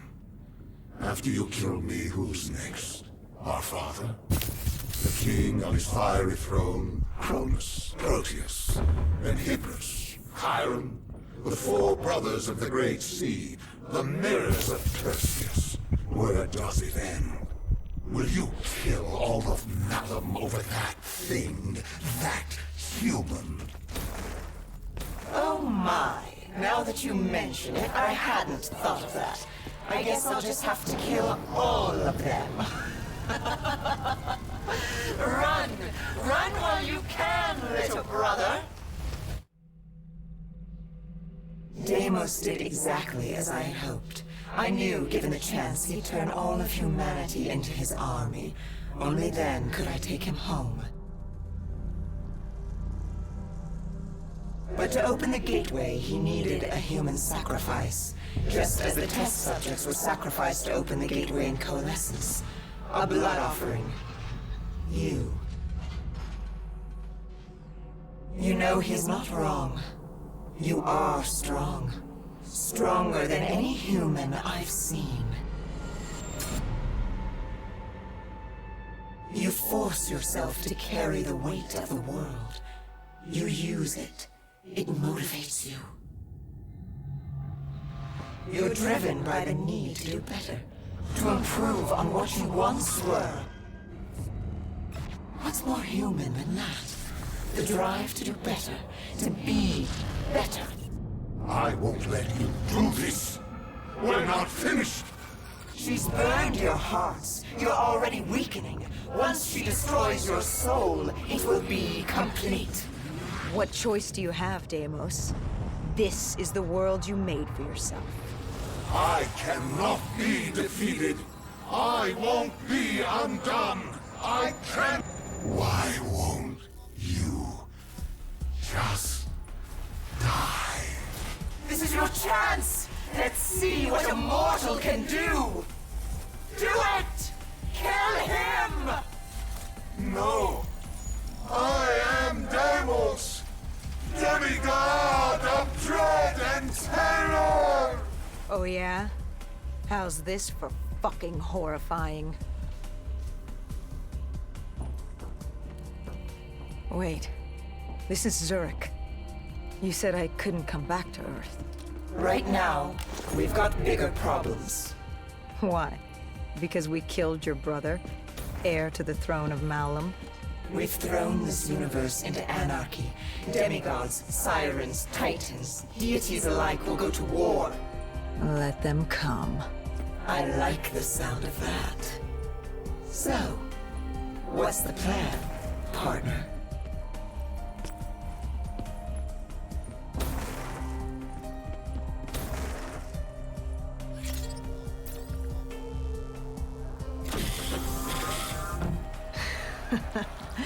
We kill every last one of these motherfuckers.